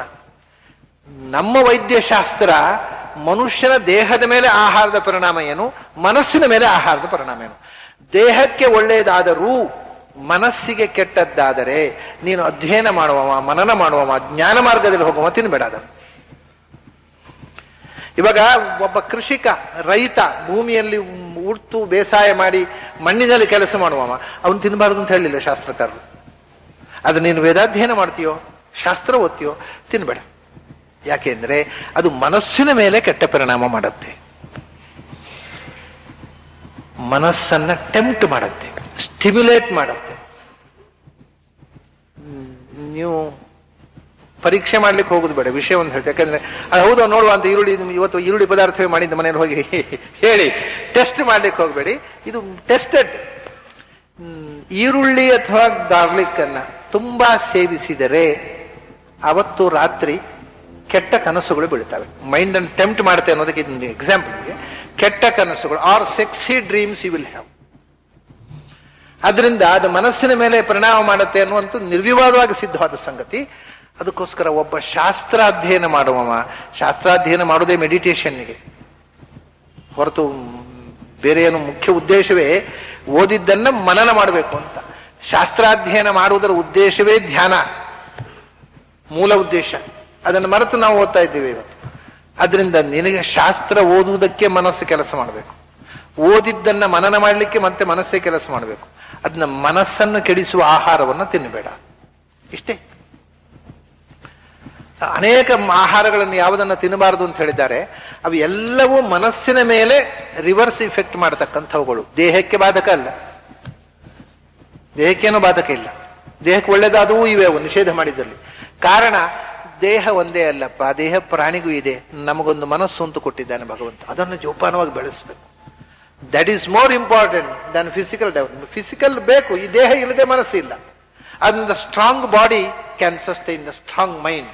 ಸ್ಟ್ರಾಂಗ್ ಬಾಡಿ ಬೇಕು, ಆದರೆ ಸ್ಟ್ರಾಂಗ್ ಬಾಡಿ ಮಾತ್ರ ಅಲ್ಲ, ಅದು ಪ್ರಾಣಿಗಳಿಗೂ ಇದೆ. ಸ್ಟ್ರಾಂಗ್ ಮೈಂಡು ಅದರ ಜೊತೆಗೆ ಬೇಕು. ಈ ಬ್ಯಾಲೆನ್ಸ್ಗೆ ಬೇಕಾದ ಆಹಾರವನ್ನ ಯುಕ್ತ ಆಹಾರ ಅಂತಾನೆ ಕೃಷ್ಣ. ಯಾವ ಆಹಾರ ತಗೊಂಡ್ರೆ ದೇಹ ಮತ್ತು ಮನಸ್ಸಿನ ಬೆಳವಣಿಗೆಗೆ ಬ್ಯಾಲೆನ್ಸ್ ಸಿಗುತ್ತೆ, ಮನಸ್ಸಿಗೆ ತೊಂದರೆ ಕೊಟ್ಟು ದೇಹವನ್ನು ಮಾತ್ರ ಬೆಳೆಸುವ ಆಹಾರ ಅಲ್ಲ, ಅಂಥ ಆಹಾರವನ್ನ ಎಷ್ಟು ಪ್ರಮಾಣದಲ್ಲಿ ತಗೊಳ್ಬೇಕೋ ಅಷ್ಟು ಯುಕ್ತವಾದ ಪ್ರಮಾಣದಲ್ಲಿ ತಗೊಳ್ಳೋದನ್ನ ಯುಕ್ತ ಆಹಾರ ಅಂತ ಕೃಷ್ಣ. ಹಾಗೆಯೇ ವಿಹಾರ, relaxation, it is very interesting. It is must ಅಂತ ಹೇಳ್ತಾನೆ. ನೀನು ಬೌದ್ಧಿಕವಾದ ನೋಡಿ, ಪ್ರತಿಪದಿ ನಲಿಖೇನ್ ನಪಠೇತ್. ಶಾಸ್ತ್ರಾಧ್ಯಯನ ಮಾಡುವವರು ಕೂಡ 14 ದಿವಸ, 14 ದಿವಸದಲ್ಲಿ ಕೆಲವು ಅನಧ್ಯಾಯ ಇದೆ ಬಿಡಿ, 14 ದಿವಸ ನಿರಂತರ ಓದು, 1 ದಿವಸ ರಿಲ್ಯಾಕ್ಸ್ ಮಾಡು. ಫಸ್ಟ್ ಡೇ ಪ್ರತಿ 10 ದಿವಸ ರಿಲ್ಯಾಕ್ಸ್ ಮಾಡು. 11ನೇ ದಿವಸ ಹೊಟ್ಟೆಗೆ ರಿಲ್ಯಾಕ್ಸೇಷನ್, ಫಸ್ಟ್ ಡೇ ಬುದ್ಧಿಗೆ ರಿಲ್ಯಾಕ್ಸೇಷನ್. ಪೂರ್ತಿ ರಿಲ್ಯಾಕ್ಸ್ ಮಾಡು, ಏನು ಯೋಚನೆ ಮಾಡಬೇಡ ಅವತ್ತು. ಸೀರಿಯಸ್ ಆದ ಥಿಂಕಿಂಗ್, ರೀಡಿಂಗ್, ರೈಟಿಂಗ್, ನಥಿಂಗ್. ಏನು ಸೀರಿಯಸ್ ಆದನ್ನು ಬರೀಬೇಡ, ಓದಬೇಡ, ಯೋಚನೆ ಮಾಡ. ನಿರಾಳವಾಗಿ ಒಂದು ದಿವಸ ಇದ್ಬಿಡು. ಪ್ರತಿಪದಿ ನಲಿಖೇತನ ಪಠಿ ಪ್ರತಿಪತ್ ಪಾಠಶೀಲಸ್ಯ ವಿದ್ಯೇವ ತನತಾಂಗತ ಅಂತ. ಹನುಮಂತ ಸೀತೆ ಹೇಗಿದ್ದಾಳೆ ಅಂದ್ರೆ ಬಹಳ ಕೃಶವಾಗಿದ್ದಾಳೆ. ಹಾಗೆಂದ್ರೆ ಪಾಡ್ಯ ದಿವಸ ಓದುವವರ ವಿದ್ಯೆ ಹಾಗೆ ಅಂತ ಅಷ್ಟು ಕೃಶವಾಗಿ ಬಿಟ್ಟಿದ್ದಾಳೆ, ಬೆಂಡಾಗಿದ್ದಾಳೆ. ಅದರಿಂದ ಅದರ ಅರ್ಥ ಏನು ಅಂದ್ರೆ ಮೈಂಡಿಗೆ ರಿಲ್ಯಾಕ್ಸೇಷನ್ ಇಲ್ಲ ಅಂತ ಆದ್ರೆ ಅದು ಪುನಃ ಕೇಳುವುದಿಲ್ಲ ಧ್ಯಾನ ಮಾಡ್ಲಿಕ್ಕೆ. ನನಗೆ ಸುಸ್ತಾಗಿದೆ, ನೀನು ಧ್ಯಾನ ಒಂದು ಮಾತಾಡಬೇಡ ಅಂತ ಅನ್ನುತ್ತೆ. ಅದನ್ನ ಮನಸ್ಸಿಗೆ ರಿಲ್ಯಾಕ್ಸೇಷನ್ ಬೇಕೇ ಬೇಕು, ದೇಹಕ್ಕೆ ಬೇಕು, ಮೈಂಡಿಗೆ ಬೇಕು, ರಿಲ್ಯಾಕ್ಸೇಷನ್ ಬೇಕು. ಇವತ್ತು ನನಗೆ ಇಲ್ಲಿಯ ಮಕ್ಕಳ ಅವಸ್ಥೆ ನೋಡಿ, ಅವು ಪಾಪ ಬೆಳಗಾತ ಎದ್ರೆ 5:30-6 ಗಂಟೆಗೆ tuition, special tuition, special class ಅಲ್ಲಿ ಹೋಯ್ತು. ಅವರು ಏನು ಹೇಳಿಕೊಡೋಲ್ಲ, ಸುಮ್ಮನೆ ದುಡ್ಡು ತಗೊಳ್ಳಿಗೋಸ್ಕರ ಟ್ಯೂಷನ್ ಅಂತ ಮಾಡ್ತಾರೆ. ಅಲ್ಲಿ ಕಳಿಸದೇ ಇದ್ರೆ ಪಚಿ ತಿಂತಿ ಇವ್ರು ಕಳಿಸೋದು. ಆ ಟ್ಯೂಷನ್ ಮುಗಿದು ಬಂದ ತಕ್ಷಣ ಅವ್ರದ್ದು ಹೋಮ್ ವರ್ಕ್, ಆಮೇಲೆ ಶಾಲೆಗೆ ಓಡೋದು, ಶಾಲೆಯಿಂದ ಓದಿ ಬಂದ ಮೇಲೆ ಮತ್ತೆ ರಾತ್ರಿವರೆಗೆ ಹೋಮ್ ವರ್ಕ್. ಪಾಪ ಅವ್ರಿಗೆ ರಿಲ್ಯಾಕ್ಸೇಷನೇ ಇಲ್ಲ ಮಕ್ಕಳಿಗೆ. ಇವು ಶಾಲೆಯೋ ನರಕವೋ ನನಗೆ ಗೊತ್ತಾಗೋದು. ನಾವು ಮಕ್ಕಳನ್ನ ನರಕಕ್ಕೆ ಕಳಿಸ್ತಾ ಇದ್ದೇವೆ, ಅವ್ರನ್ನ ಎಕ್ಸ್ಟ್ರಾ ಟ್ಯೂಷನ್ನು, ಎಕ್ಸ್ಟ್ರಾ ಹೋಮ್ವರ್ಕ್ ಮಾಡಿ ಹೆಚ್ಚು ದಡ್ಡರನ್ನಾಗಿ ಮಾಡ್ತಾ ಇದ್ದೀವಿ. ಅವರನ್ನ ರಿಲ್ಯಾಕ್ಸೇಷನ್ ಮಾಡ್ಲಿಕ್ಕೆ ಬಿಟ್ಟಿದ್ರೆ ಅವರು ಇನ್ನೂ ಹೆಚ್ಚು ಬುದ್ಧಿವಂತರಾಗ್ತಿದ್ರು ಮಕ್ಕಳು. ಅವು ಬುದ್ಧಿ ರಿಲ್ಯಾಕ್ಸೇಷನೇ ಇಲ್ಲ ಚಿಕ್ಕ ವಯಸ್ಸಿನಲ್ಲಿ. ಹೀಗಾದ್ರೆ ನಾನು ಆಡೋ ಕಾಲದಲ್ಲಿ ಕಿಂಡರ್ ಗಾರ್ಟನ್ನಿಗೂ ಟೆಕ್ಸ್ಟ್ ಬುಕ್, ನೋಟ್ ಬುಕ್ ಏನ್ರಿ ಇದು? ನಮಗೆ ಎಜುಕೇಶನ್ ಅಂದ್ರೆ ಏನು ಅಂತ ಪ್ರಜ್ಞೆ ಉಂಟು ಈ ದೇಶದ ಜನರಿಗೆ. ಕಿಂಡರ್ ಗಾರ್ಟನ್ಗೆ ಹೋಗೋ ಮಕ್ಕಳಿಗೂ ಟೆಕ್ಸ್ಟ್ ಬುಕ್. ಅಂದ್ರೆ ಮನಸ್ಸು ರಿಲ್ಯಾಕ್ಸ್ ಆಗದೇ ಇದ್ರೆ ಅದು ಸೀರಿಯಸ್ ಆದ ಥಿಂಕಿಂಗ್ಗೆ ಸಿದ್ಧ ಆಗೋದಿಲ್ಲ. ಮನಸ್ಸಿಗೆ ರಿಲ್ಯಾಕ್ಸೇಷನ್ ಕೊಡು. ಅಂದ್ರೆ ರಿಲ್ಯಾಕ್ಸ್ ಹಾಗಾದ್ರೆ ಒಂದು 15 ದಿವಸ ರಿಲ್ಯಾಕ್ಸ್ ಆಗಲ್ಲ. ಯುಕ್ತ ವಿಹಾರ ಸ್ಯಾದ್. ಎಷ್ಟು ಮನಸ್ಸಿಗೆ ರಿಲ್ಯಾಕ್ಸೇಷನ್ ಕೊಡಬೇಕೋ ಅಷ್ಟು ಕೊಟ್ಟು ಮತ್ತೆ ಅದನ್ನು ಕೆಲಸಕ್ಕೆ ತೊಡಗಿಸ್ಬೇಕು. ಮತ್ತೆ ಸೋಮಾರಿತನ, ರಿಲ್ಯಾಕ್ಸೇಷನ್ ಅನ್ನೋದು ಸೋಮಾರಿತನವಾಗಿ ರೂಪಾಂತರಗೊಳ್ಳಬಾರದು. ಎಷ್ಟು ಎಚ್ಚರ ಬೇಕು ಅದನ್ನೆಲ್ಲ ಹೇಳ್ತಾನೆ ಕೃಷ್ಣ. ಯುಕ್ತಾಹಾರ ವಿಹಾರಸ್ಯ ಯುಕ್ತ ಚೇಷ್ಟಸ್ಯ ಕರ್ಮಸು. ಆಮೇಲೆ ಮಾಡಬೇಕಾದ ಕೆಲಸಗಳಲ್ಲಿ ಆ ಕೆಲಸ ಯಾರಾದ್ರೂ, ನಾನು ಧ್ಯಾನ ಮಾಡ್ತಿದ್ದೆ, ಯಾರಾದ್ರೂ ನನ್ನ ಬಟ್ಟೆ ಬರೆ ಎಲ್ಲ ಒಗೆದು ಹಾಕಿಬಿಟ್ರೆ, ಹೌದಾ ಹಾಗೆ ಯಾರಾದ್ರೂ ಊಟ ಮಾಡಿದ್ರೆ ನೀನ್ ಧ್ಯಾನ ಮಾಡ್ತೀಯಾ?